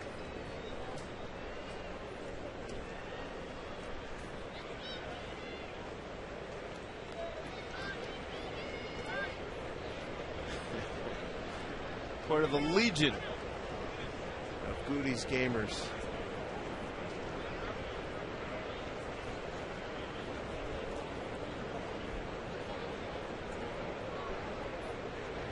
Moderate lead by Figgins. Bouncing ball down to Beltran. Figgins for 1, and that's it. 1 out. Goody aboard fielder's choice. Here in the 5th inning, follow the Mariners on your BlackBerry, Android, iPhone, or iPod Touch with MLB.com at Bat 2010. It features play-by-play, video highlights, and live audio broadcasts of both teams, the home and away team. So visit Mariners.com today on your BlackBerry, Android, iPhone, or iPod Touch for more details. So Jose Lopez picked up RBI number 42 in his last at-bat. 0-1 pitch back in the 3rd. Runner goes. No throw as it's dropped by Dusty Brown. And another stolen base for Franklin Gutierrez. He's 14 out of 15. Second steal by the Mariners. Figgins got one in the 1st. Red Sox have given up a staggering number of stolen bases. That's 107 on the season.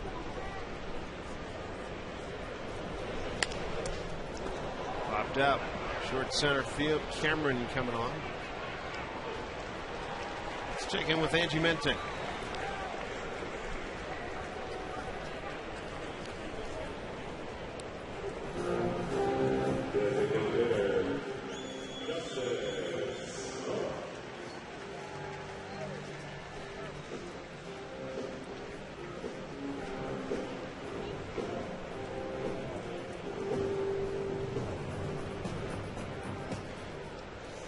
It will eventually happen, no doubt about it. Mr. Rodriguez will get one. Here's Justin Smoke trying to break an 0 for 23. Had a 3-0 pitch he would love to have back in the 3rd inning. Skied at the center field. Yeah, fastball up and out over the plate. Put a good swing on it, just missed it. I like the fact that Don let him swing. You know you're going to get a fastball. Stay aggressive with your swing. And you hope that that's something that, one, is going to get the run in, but two, get Justin going again.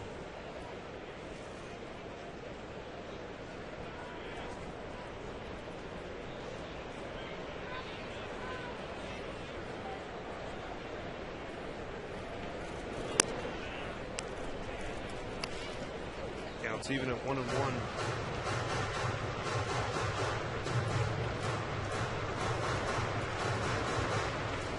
This next pitch will be 100 for Daisuke.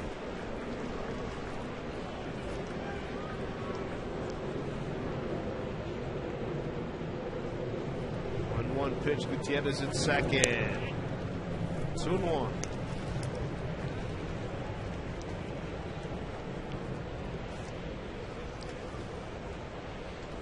Time Daisuke Matsusaka now with a runner at first base.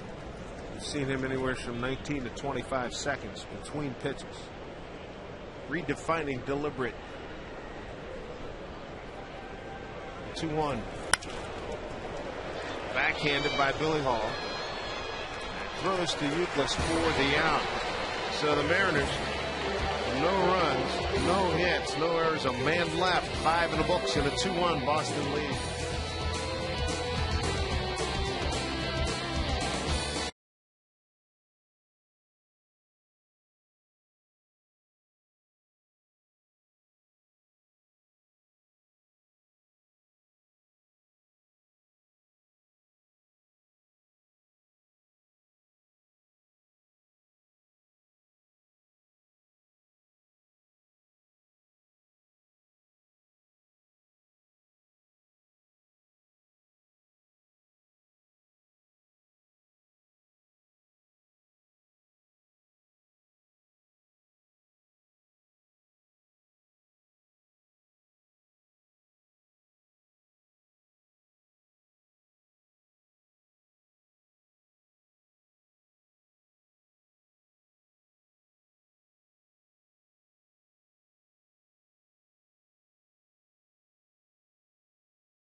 6th inning.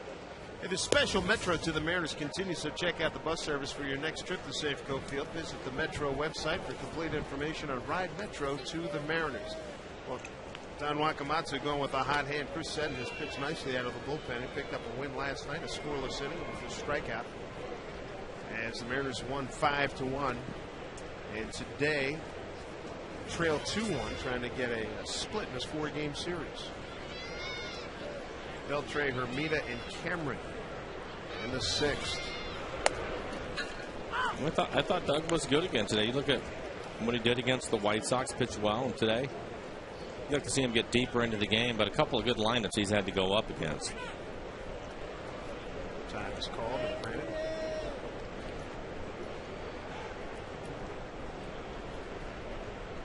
Beltre's hit into a double play, delivered an RBI single. Difference maker right now, 2-1. Base hit coming in the 4th. Rob Johnson got hit again. Jeez. Adrian, some compassion for his former teammate.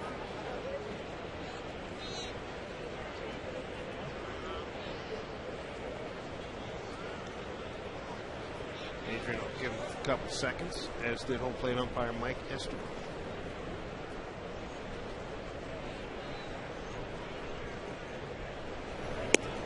Seddon, all arms, legs, throws a glove in your face, and then comes at you from about 3/4. Wearing pants in the old knickers style, the old school look.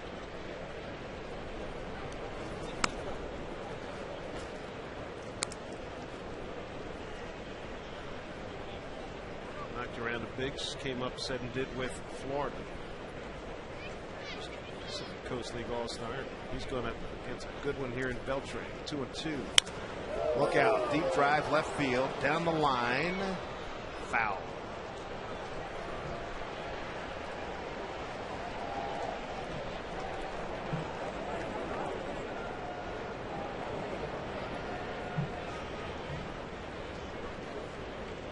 Great day to be at the ballpark. Oh, I'll say. We're out there in the bleachers in the outfield. Put the sunscreen on. Kochman or Figgins. Somebody's going to have a play. Figgins calls off his good buddy Kochman for the out. All right, folks, we got a good one for you here today. Today's Hall of Fame day in Cooperstown. Which pitcher is most deserving of Hall of Fame election? You got Bert Blyleven, Jim Cott, Tommy John, and Lee Arthur Smith with 478 saves. The most in baseball history. As far as I'm concerned, they all go in. But my favorite, the guy, we see Bert a couple, 3 times a year, and I know Jim Cott a little bit. For sake of conversation, I'll go with Bert for right now. But I say all 4 of them deserve to be in. There's a fly ball left field for Saunders. What do you like in that team? I think Bert goes in next year. And I would agree with you. All those guys probably deserving, but Bert I think goes in next year awfully close this year. So I'm going to go with Lee Smith. Lee Arthur Smith. 478 saves. Come on, yeah. right? Yeah. Dominant performer. Yeah.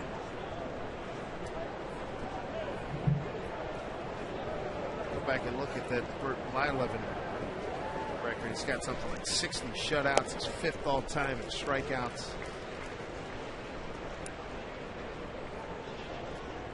Old school guys used to say another route-going performance for Bert Blyleven.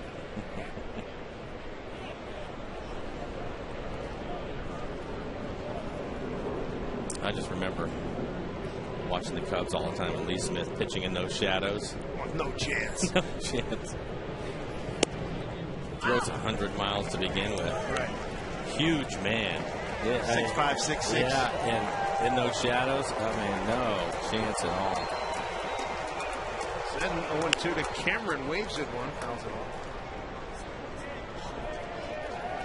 Bert this year, 74.2% of the voting, needs 75 to get in. And I don't know what they have against Lee Arthur Smith, 47-3. I don't get it. Read various National Baseball writers, they say Bert and Robbie Allen should be absolute gimmies next year. Get enough? Oh, right to Saunders. Well done by Chris Seddon. 1, 2, 3, 6. Familiar story. Mariners need a couple runs. They played well today, trying to get a split with Boston.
Thank you very much. Mariners got to get somebody on, get them over, and get them in.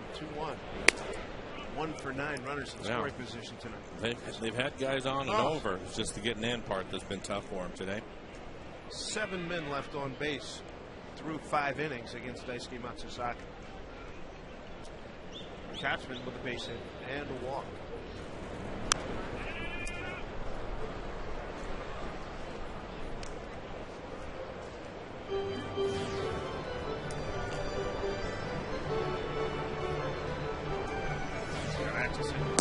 Winner a couple of nights ago, former Mariner.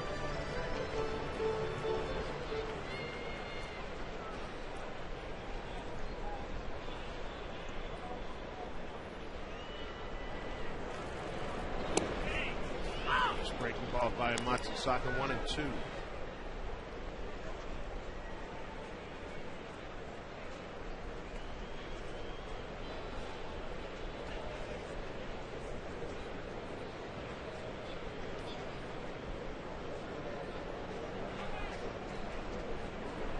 Your kid will graduate from high school by the time this guy finishes his game. Look, you're talking about my oldest and my youngest.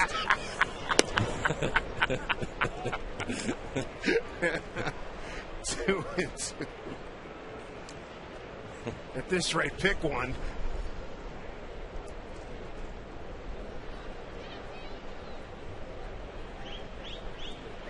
Two balls, 2 strikes.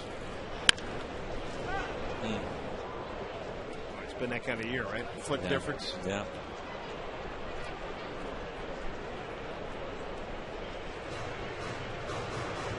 I mean, I know we've been giving him a tough time about how long he takes, but he's pitching a really good game. He's only given up 3 hits so far with the 1 run. He's walked some batters, but made some pitches when he's needed to. There you go. There it is, down the line. Leave it alone. They will. It's the home team guy. That's good. And Kochman, look out. Got him. Hermida up with it. Base hit. Thrown out 7-4. Bill Hall was waiting. With the invitation card in his other hand. Well, take a look at it after pulling one down the first baseline. Inside out, this one down the third baseline. I think on this you have to make the left fielder Hermida make a play on you. He's going down. He's running hard the whole way. You expect this to be a double, but Hermida plays this perfectly off the wall. Throws Casey out a second. I think you have to take a shot there at this point in the game. I'm with you on that. It's just the bad luck that the ball club has had, what, the last 10 days, yeah, right? Let's tip your hat to Hermida, who made a nice play.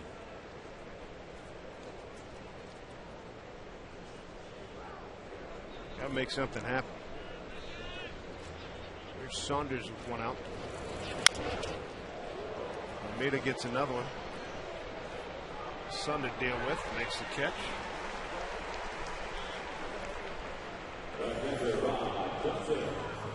Doug Pfister with 91 pitches today. Again, just one walk in the game. 91 pitches, 57 of them for strikes. He did give up 7 hits, but only 2 runs. He grinded out a little bit with the 91 pitches through 5, but did a nice job. 2 outs, Rob Johnson here in the 6th.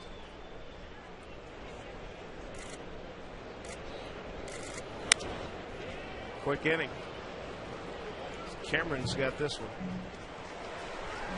And the Mariners are done here in the 6th. 2-1 Boston.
Chris Seddon to work his second inning. He did a heck of a job in the first through 11 pitches, 9 strikes.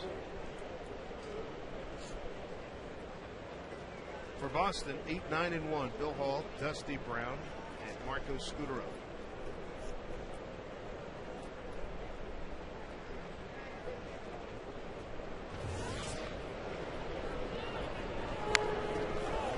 Pops up a bunt. And Rob Johnson can't get to it.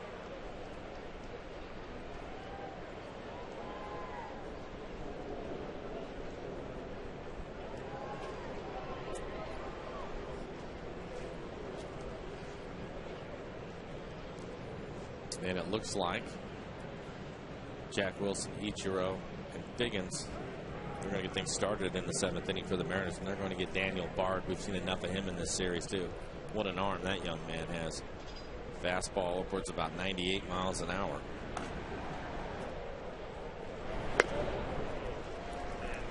He's pretty straight up. I got heat. I'm using it. See if he can hit it. Yeah, pretty much. Well, it'd be fun to throw 98 miles an hour, don't you think? Without question. Hey, how are you? See if we can hit it.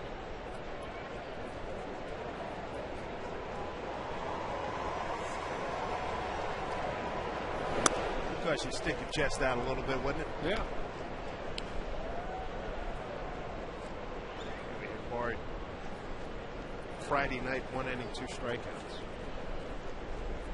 And Thursday, an inning, 0s across.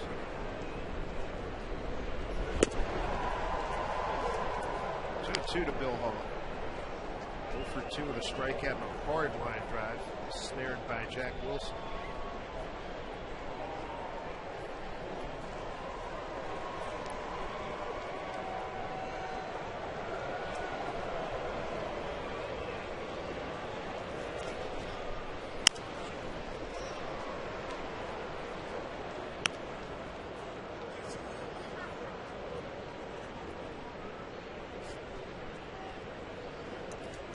Bill Hall, evoking memories of Nomar. Low. Oh. In, the out.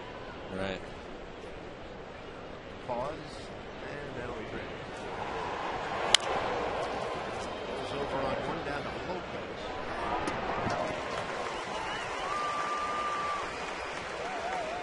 All right, let's get back to our fan pulse. Who's most deserving? I went with Bert Blyleman, although I say all of them should be in. But the fans, 43% went with Big Lee Arthur Smith.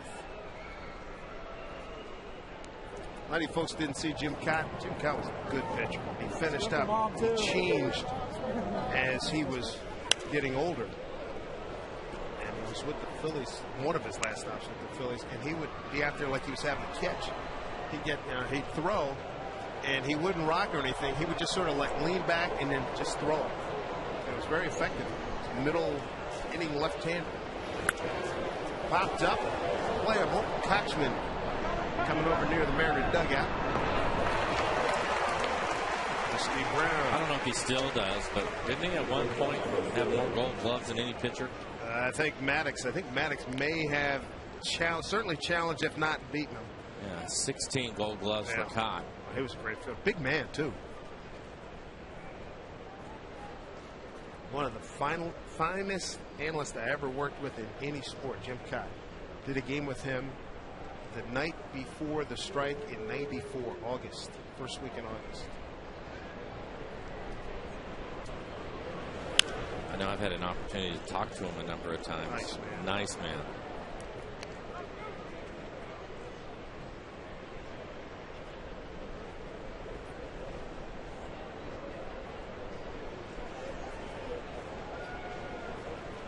Scudero drove one deep to center his last time up. Geddes caught it with a step in front of the fence, in front of the 405 sign.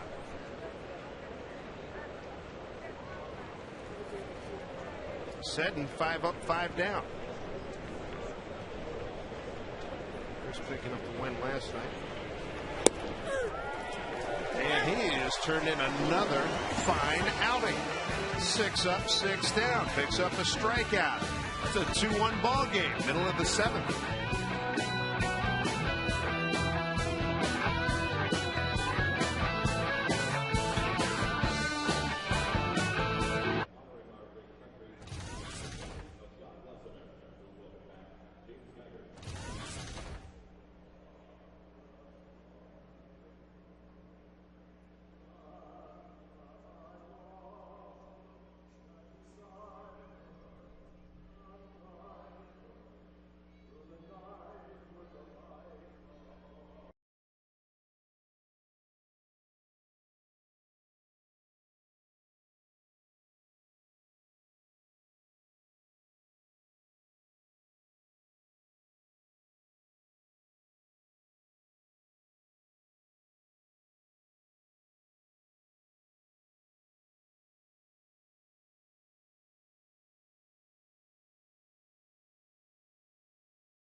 great sunny afternoon. Let's review how we got to this point. Take you back to the third inning. Here's Lopez on a hit and run. You see Figgins was on the move. He scores easily. And Gutierrez takes third. It looked like the beginning of a huge inning. They only got one. They left the bases loaded in that inning. Take you to the fourth. Kevin Youkilis is just wearing out the Mariners. He got an RBI double here in the fourth. That ties it at 1-1 as J.D. Drew scores. The next hitter's Adrian Beltre. You've seen this before.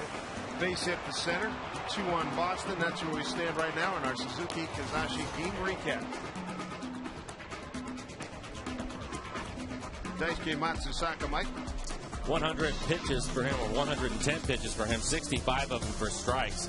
He did have 5 walks in the game. That's a high total, but only 4 hits for the Mariners today. And as Dave, as you just mentioned, just the 1 run. They've had some opportunities, and a lot of guys on base today just have not been able to come through with the big hit yet. You get Daisuke out of the game, and then you bring in Daniel Bard, a young right-hander who can pump it up. 47 in the third, 49 strikeouts for him to just 15 walks. He has given up 4 home runs. Opponent's average, though, just 150.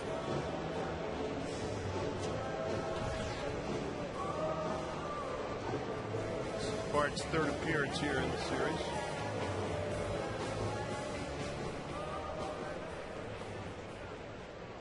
First hitter will be Jack Wilson. Wilson, Ichiro, and Figgins 9, 1 and 2.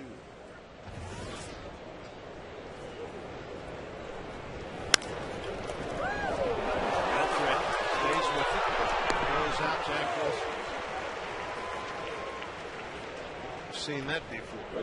Displayed by the Gold Glover. Let's take a look at the Amica hit zone for Ichiro. For each hit the Mariners get now through the end of the season, Amica Insurance donates $10 to the Boys and Girls Club of Bellevue. Hey, Amica, thank you. Ichiro struggling. Mike 0 for his last 8, 5 for his last 25.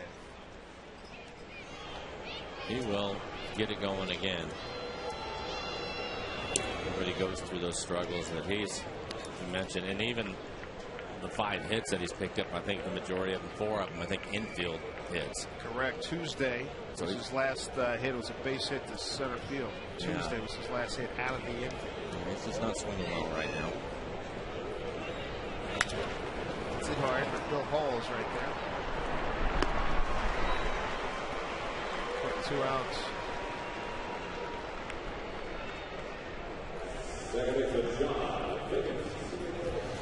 Bring up Sean Figgins. 4 walks, stolen base, double in the third, and a run scored.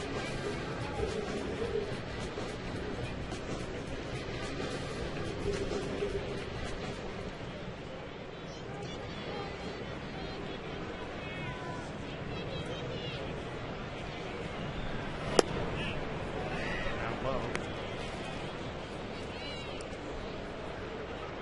Figgins 2 for 2 against young Daniel Bard.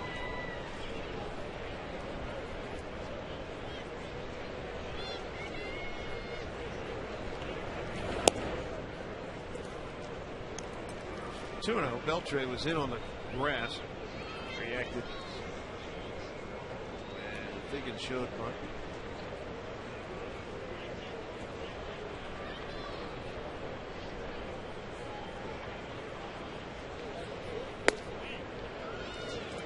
And that was an easy 99. My goodness. That's amazing. They're just nice, neat. Pow.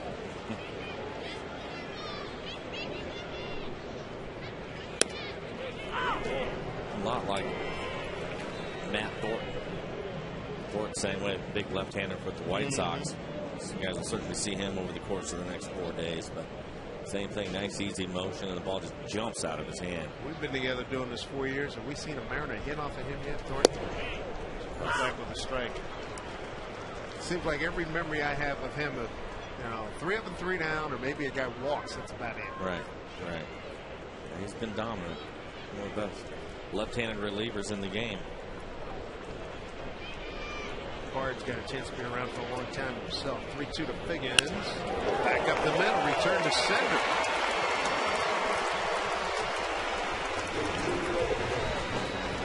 2-out base runner, 7th inning. Let's check out our U.S. Marine Corps leaders of the game. And a note on Gutierrez leads the American League center fielders, a 5.3 ultimate zone rating. They made sure that was displayed prominently in the notes today. Ranked second in total chances and putouts, 276 entering today. Perfect 94 games, 83 starts. 12 big league outfielders without an error this season.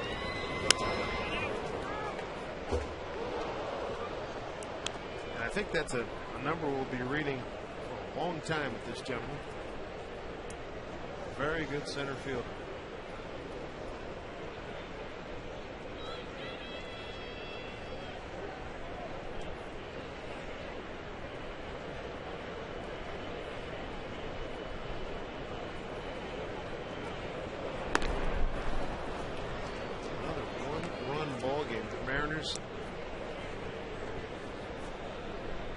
A couple of nights ago, 2-1.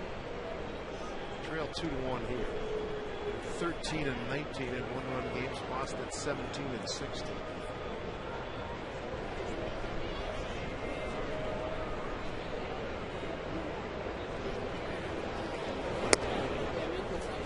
Breaking ball. This is 1-1. Couple stolen bases today. One by Figgins, one by Goody.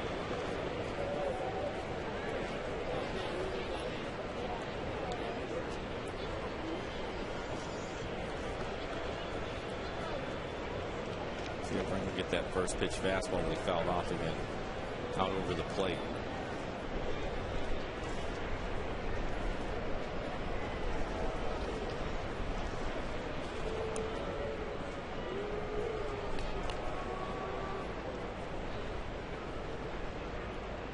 Figgins certainly is drawn the attention of Mr. Barge here. Cameron in center field playing Gutierrez straight away. Likewise, the other outfielders. 1-1. Two.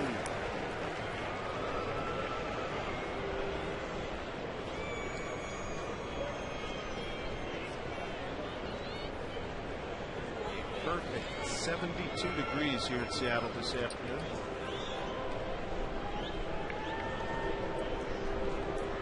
A good ball game. Sox will be back in mid-September. Mariners will visit Boston late August. Put something off of that miss, 2-2. Hasn't been able to throw his breaking ball for a strike yet. Goes back with another fastball. 2 times that he's missed with his breaking ball, he's come back with a good fastball.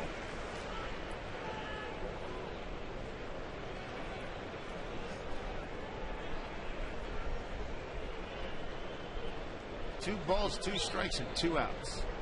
Good lead, Figgins. He takes off. Pitch. Strike 3 call. The Mariners are gone in the 7th. And it's still 2-1 Boston.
Geico, 15 minutes could save you 15% or more on car insurance. And by Taco Del Mar. Come try the Mondo Burrito at Taco Del Mar. It's big on flavor. Angels have just acquired Dan Herron from the Arizona Diamondbacks, so things start to change here. We got the trade deadline coming up in 6 days. So Dan Herron, add him to the arsenal that the Angels have. The Angels in Texas play tonight. Series, I believe, is at 1-1. I think if they made the effort to get Dan Herron to go into their rotation, they're probably going to make another move, don't you think, to get a hitter? See that. Henry Morales out for the year for them, the first baseman, switch hitting first baseman for the Angels.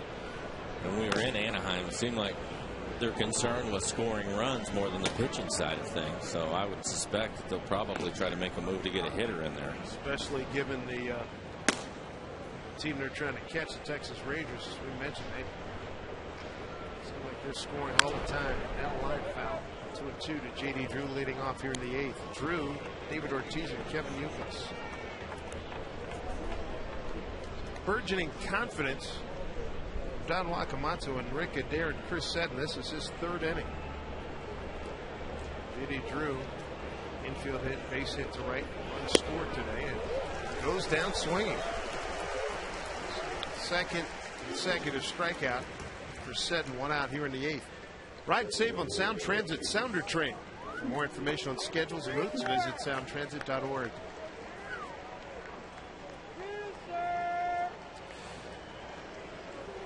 And you see the flag of the Chicago White Sox. That is a good ball club. And matter of fact, you know what's different about this trip tomorrow? Carlos Quentin is back playing. He began after they left here a few days ago. And we saw the flag right next to it. Minnesota Twins. Next stop. Looking forward to seeing their ballpark. For nothing but raves. Yeah. The Minnesota folks, when they were here, their first of 2 trips, they were very proud of it. And having seen, or having spoken to a whole bunch of other guys in their division, you know, from talking to Rod Allen, Mario, and Pemba in Detroit, and the Kansas City broadcasters, and anybody who's been through there already said it is a first-class operation. It's right on top of you. I know the players like it. I know, who was it, Justin? Was it Morneau? Morneau said he likes hitting here a little bit better than he does at his new home park. 1-2, David Ortiz. It's tough to get it out of the new Target Field out of right center. Is Morneau back yet? Is he playing? No, but you know he's going to be back Friday, day 1, when the Mariners get there. Coming off a concussion.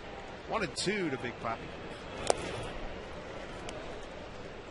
Ortiz with a strikeout, a walk and a run scored, and a check swing. Infield hit against this shift. And Don Wakamoto has Brandon Lee getting loose out in the pen. You have Youkilis and Beltre, a couple of right-handed hitters coming up after Ortiz.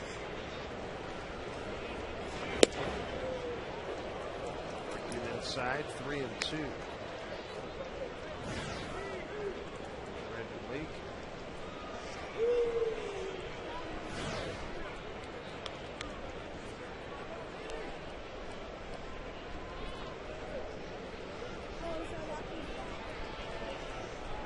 The 2 pitch. Swing! And into Ralph Johnson's glove. 3 straight strikeouts for Chris Seddon. 2 down here in the 8th inning, and a 2-1 Boston lead. This copyrighted telecast is presented by authority of the Seattle Mariners and may not be reproduced or retransmitted in any form. And the accounts and descriptions of this game may not be disseminated without the express written consent of the Seattle Mariners. Now that's a gorgeous shot of sleeping, baby. Have some sunscreen on that, kid, please. 2-1 Boston. Pitching change. Another fine job by Chris Seddon. And it's going to be Brandon Lee taking over, but Seddon doing a nice job.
Good way to keep cool.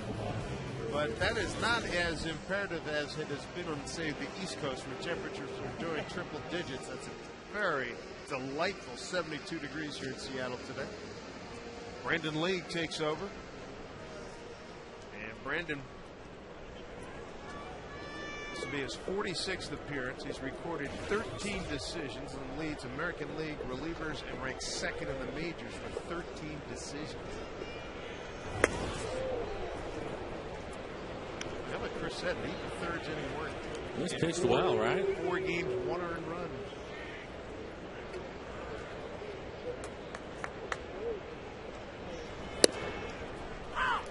Strike to Euclid.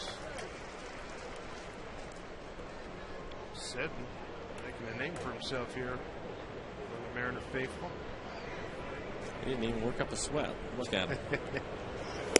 Swing. Miss. That just took his ERA from 1.59 to 1.11.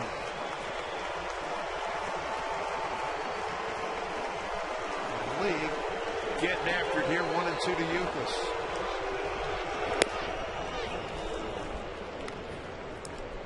He is throwing hard today. Fastball's 97, 98 miles an hour.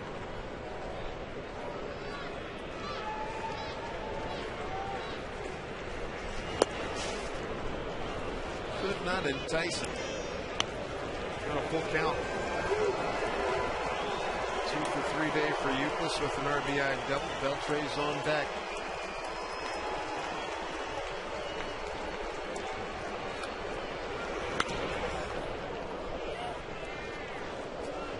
Can't say it enough. You got to be very talented to hit the way this guy does. Very strong. I mean, it has that bat totally pinpointed. You take a look at him, but he gets himself into a hitting position. He's not just swinging from there. You take a look at him, and he'll slowly get himself into a more, you would think, a common hitting position. It's just he just does all that to keep himself relaxed and comfortable up there. Definitely unique. Take a look at his hands. Barely on the bat, and then he gets himself into a hitting position. There's good athletic movement. Not work for 99% of the people.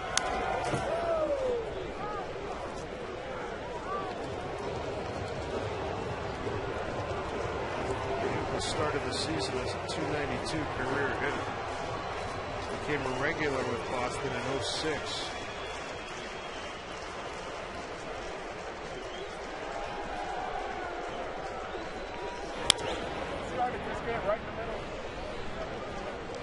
And Brandon League are getting after it. Nice battle right now. Brandon going at him with some fastballs. This next pitch will be the 10th pitch for this at bat.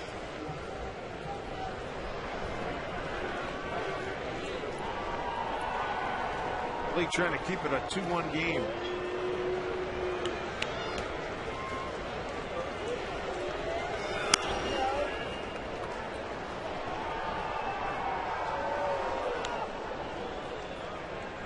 Chapter in this battle of yours. Bob Johnson goes out for a quick chat. Chris Seddon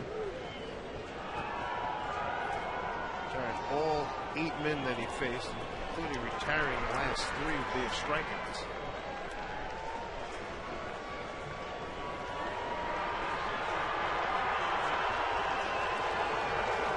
Crowd rising, making a noise. Level rise here, and off the fist again. Got to be the longest at bat in the series thus far.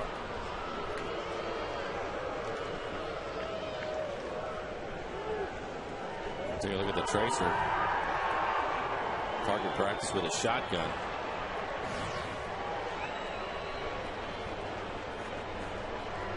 An even dozen right here. Pitch number 12. Struck him out. Took a little off it, and it worked. Took 12 pitches to get the youth. Nice job by Brandon League. Mariners need a couple of runs. It's 2-1 Boston.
Back here at Safeco Field.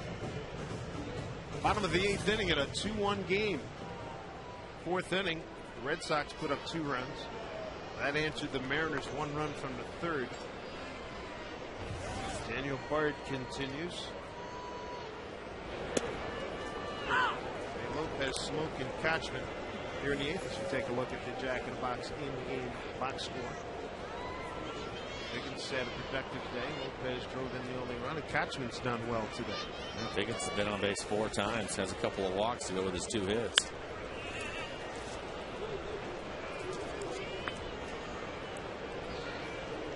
Through the first 3 innings, the Mariners had opportunity on top of opportunity against Matsuzaka. They left 6 men on.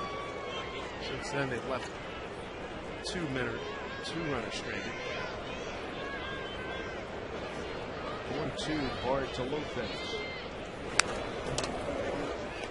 Well, Boston manager Terry Francona is Okajima up out in their bullpen again. After Lopez, you have a switch hitting Smoke, then it's the lefty Kochman, lefty Saunders.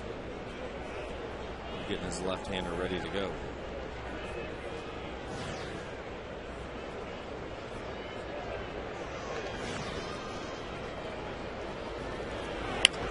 Oh, 2 pitch in the center field. Coming on Cameron. Can't get it. Base hit.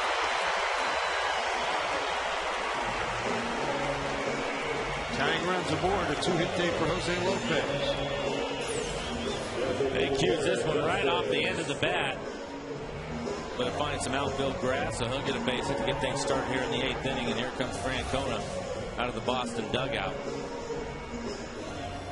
So we'll see Hideki Okajima take over with Justin Smoke, Casey Kochman, and Michael Saunders. Coming up, it's a 2-1 Boston lead here in the 8th.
Okajima taking over for Terry Francona's Red Sox.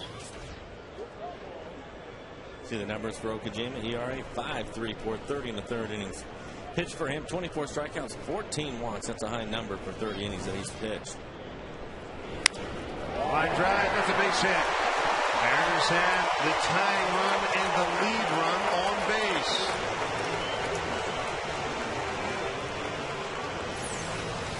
Pitch down in the zone. Justin Smoke. Nice job staying with it to get it in the air and hit a line drive into left field.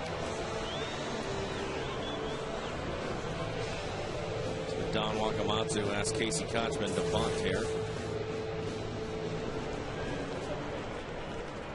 On the bench, you have Josh Wilson, a right-handed hitter, then a couple of switch hitters, Milton Bradley and Josh Bard.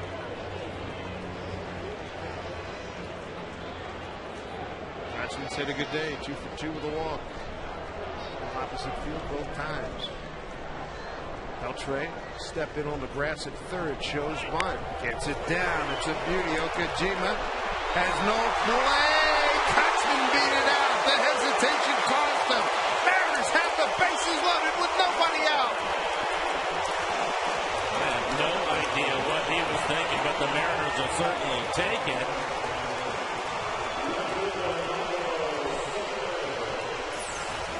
Take another look at it. It's a bunt. It's a nice bunt by Kochman. Thought he was going to first the whole way, and then he waited. Why did he look back to third? And then just flips it to first with nothing on it. Base hit for Kochman.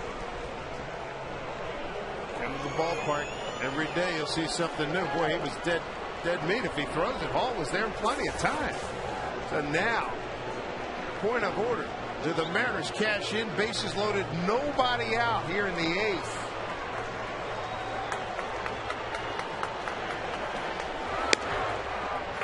And Milton Bradley has come out on deck, so it looks like he will pinch hit for Rob Johnson. So Saunders could impact this game right here and now.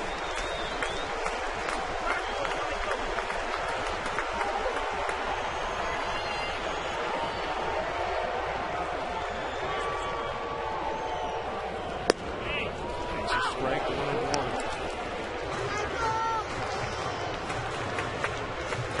There's your runners in scoring position numbers. Mariners over the last 17 games, just 205. They rank 13th in that category, 234 entering today's game. You can always change it for the better, like right about here. 1-1 with Saunders.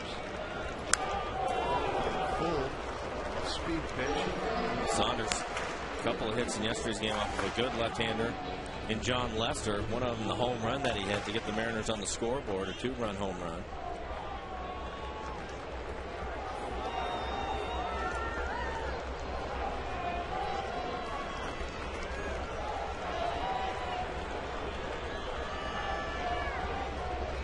All of 2 strikes with the bases loaded, nobody out. Punches it, finds a hole, tie ball game. They're going to wave around. The runner coming home. Here's the play, safe. And the Mariners take the lead, 3-2. Smoke scores on the base hit by Michael Saunders. And they are roughed up Hideki Okajima. And it's nice to hear the Mariner fan roar here at Safeco Field. Take a look at it. Saunders stays with this pitch. It's out over the plate. Looks like a changeup. Basically one hands this ball into right field for a base hit. Nice job as Kochman goes all the way to third. Milton Bradley. Pinch hit for Rob Johnson. Nobody out, runners at the corners. A big hit by the Mariners. How about that?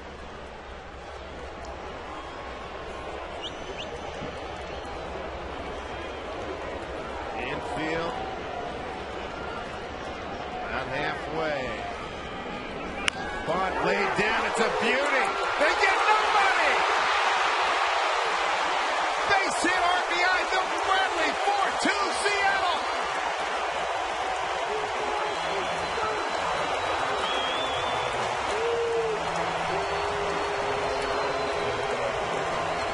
Nice job by Milton Bradley. Again, it's Okajima, too, getting his own way. It looked like Euclid had an idea to come to home. It looks like he wants to barehand this bunt and throw it to home, but Okajima runs right across the front of him, and nobody ends up fielding the baseball, so Milton will get a base hit. You can see Euclid coming in. He wants to make a play. Well, he has a play, too. Yeah, and Okajima cuts him off. I mean, he's got a real good, at the very least, he's going to get a throw to the catcher, Brown. Well, seeing that replay, wow, Kochman wasn't even in the picture. Right.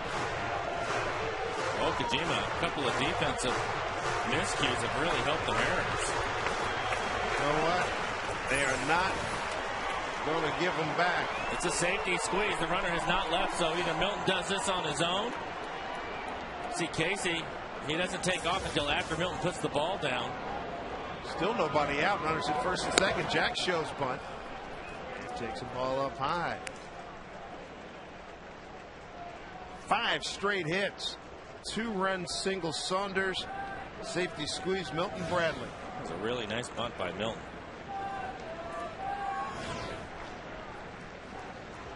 Gotta love your late inning lightning. And David Art's up and throwing in the Mariner pen. He'll pitch the top of the 9th. Jack gets a bunt down. And rolls foul. How about Yuka's coming all the way up to the third base line. Nice job. Wow, he beat Okajima with the They ball. shoot by a lot.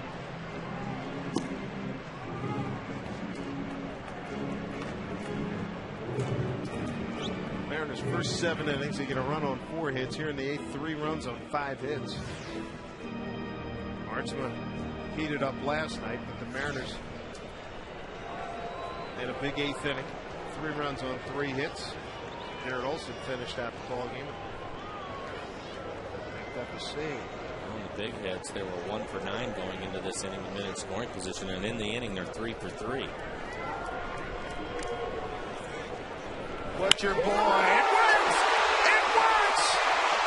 They'll hold the runners. Bases loaded. Nobody out again. Great job by Jack Wilson with the Butcher Boy.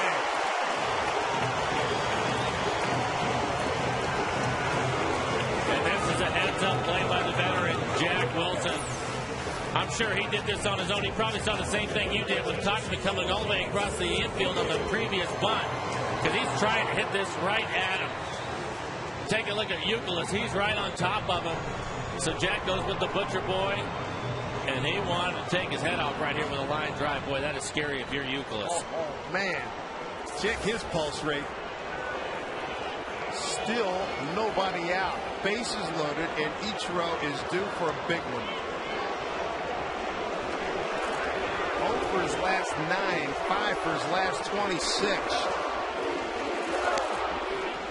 Struck out his first time out and was grounded out to the first baseman, the third baseman, and the second baseman in the game. Take a look at the Mariners. There you go. One of the better offensive innings of the season. They are wearing out Okajima. The Mariners everywhere on the bases. Good wheels, too. Pitch.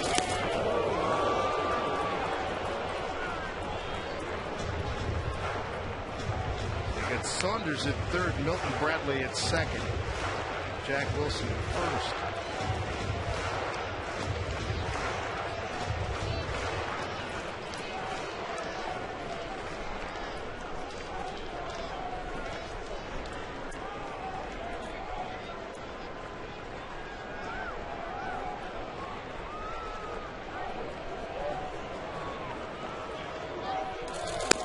Up high, 2-1. Rose in charge right now.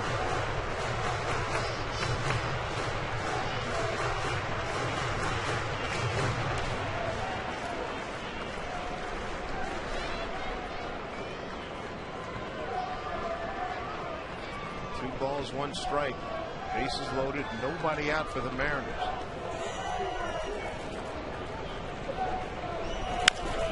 And a line foul. 6 consecutive hits by the Mariners. All singles. Turned them in to 3 runs.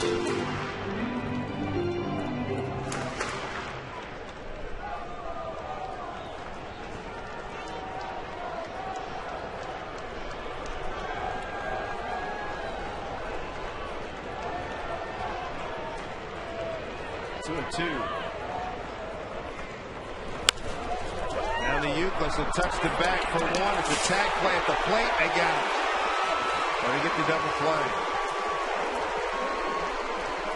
It's a heads-up play by Brown, the catcher. A lot of times when you're getting yourself in position, it was heads up because he noticed that Euclid had stepped on the base when he fielded the ground ball and then made a nice throw to home and a tag by Brown. Take a look at it. Euclid. Ball takes him right to the bag, and as he's throwing it, he steps on the back corner of it, and Brown, recognizing that, puts a tag down as opposed to thinking it's a force play.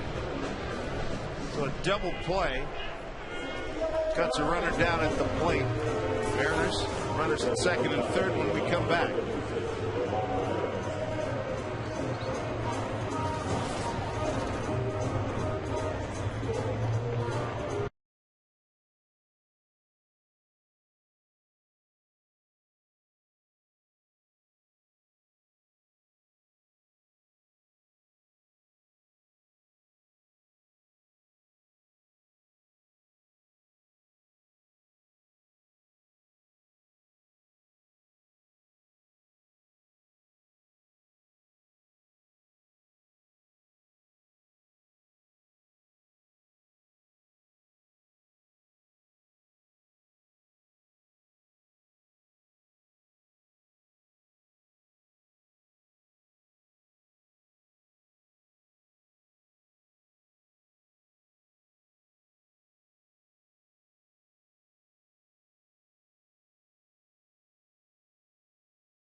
Mariners matinee, special start time 12:40. Take a 9-inning lunch. Take in some afternoon baseball here at Safeco Field. For tickets, visit Mariners.com. Sean Figgins been on base every time, 4 times today. Stolen base, a couple of hits, and he's got 2 runners on base. A couple of RBIs with his name on them out there. Ramirez, the new pitcher for Boston.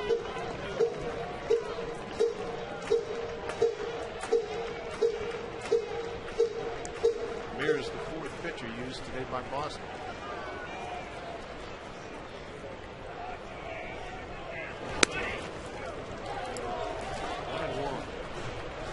Lopez started everything off with a single to center. Off of Daniel Parr, they bring in Okajima.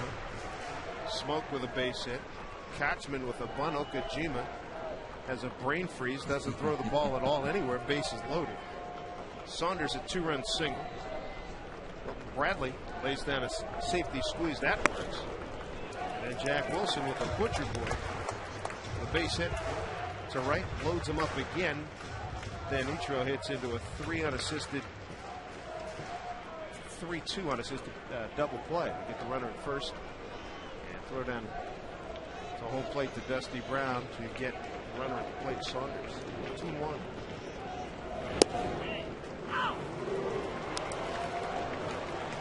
Backing off of that one. A lot of movement on that last pitch. Started in off the plate. Ran it back on the inside corner. Figgins, the 8th man to hit here in the 8th inning for the Mariners.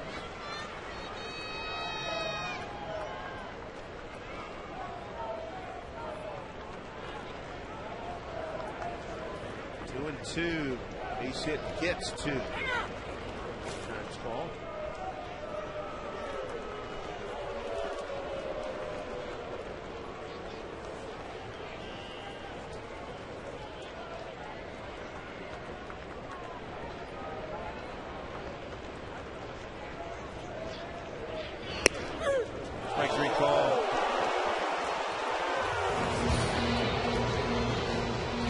Jack Wilson had a big question mark about that one on the call by Mike Estabrook. Nonetheless, a great inning for the Mariners. They put 3 on the board, take a 4-2 lead to the 9th.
reminder, you can celebrate your next special occasion with 40 or more of your closest friends at an upcoming Mariners game. Groups of 40 plus receive a discounted ticket price, scoreboard, welcome, and more. So book your group today by calling 206-346-4001 or visit mariners.com/groups.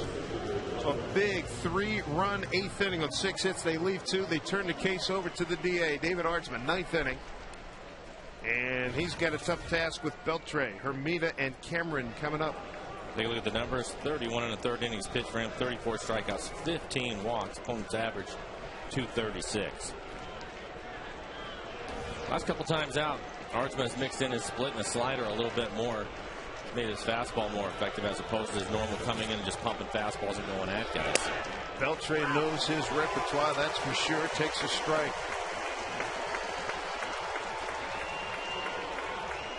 Josh Barrett takes over behind the plate. Archman 38 saves a year ago. Way outside.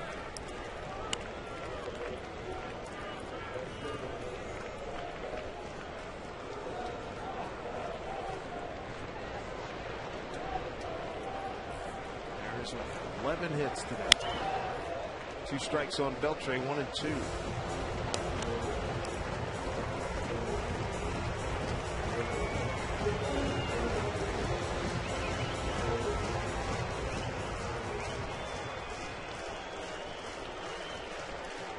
All 2 strikes to Beltre.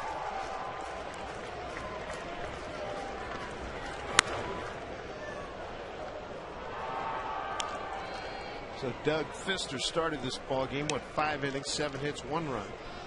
A walk and 3 hits. He's off the hook.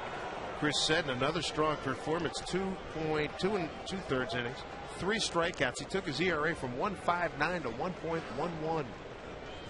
David Archman trying to get his 18th save. That is playable. Going back, Figgins taking charge, 1 out.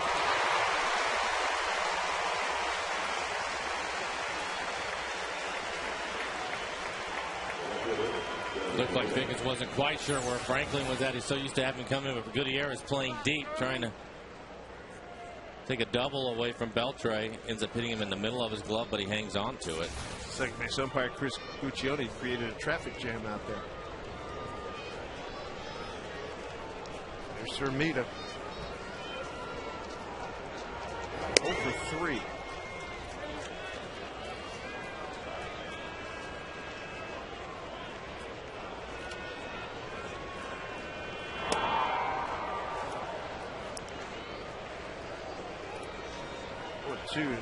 Two noted, Jeremy.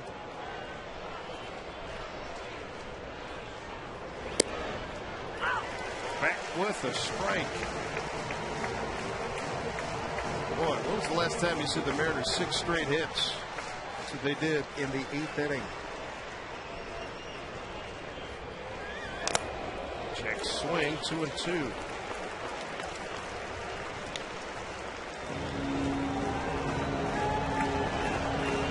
Archman trying to get out number 2 here in the 9th inning.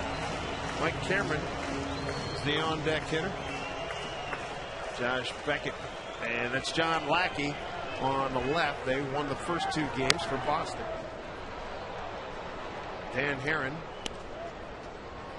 in the last hour or 2 traded from Arizona to the Angels for Joe Saunders.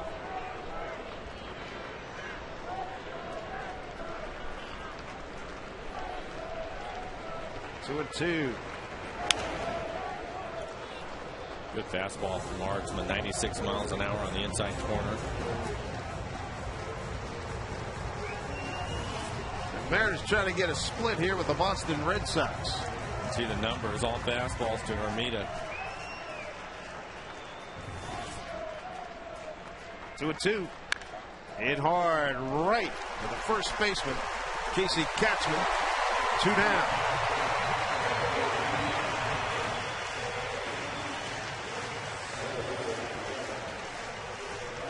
Since the start of the 05 season, the Mariners are 22 and 21 against the Red Sox.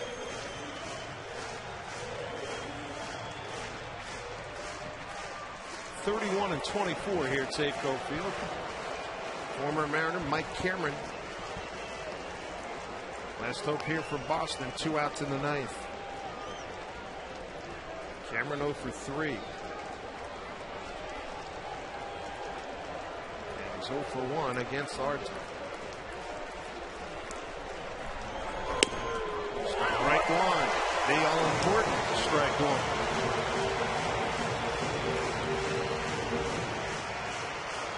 Euclid, he swung the bat very well today with a couple of hits. Arnsman back with strike 2. Mariners a strike away.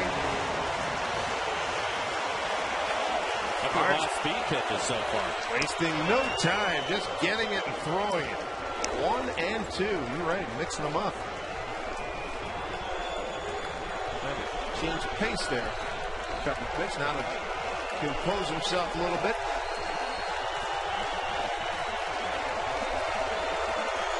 A 1-2 to Mike Cameron. Nobody on. 2 outs. Up high. 2-2.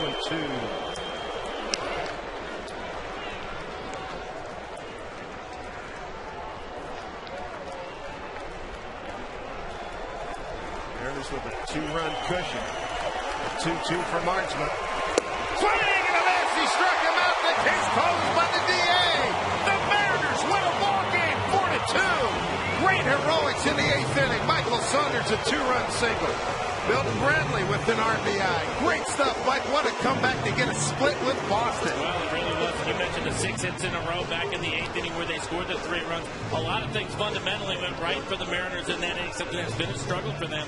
But perfection. And Michael Saunders, there you go, 2 nights in a row where he comes up to be the hitting hero for the Mariners. And then how about the bullpen? What a job they did. We talked about the Red Sox, the amount of runs that they've scored. The bullpen shuts them down over the course of 5 innings. So nice job of the guys out there in the pen. Brandon Lee picks up the win. He's now 8-6. Hideki Okajima takes the loss. He's 3-3. The Mariners get a split with the Boston Red Sox.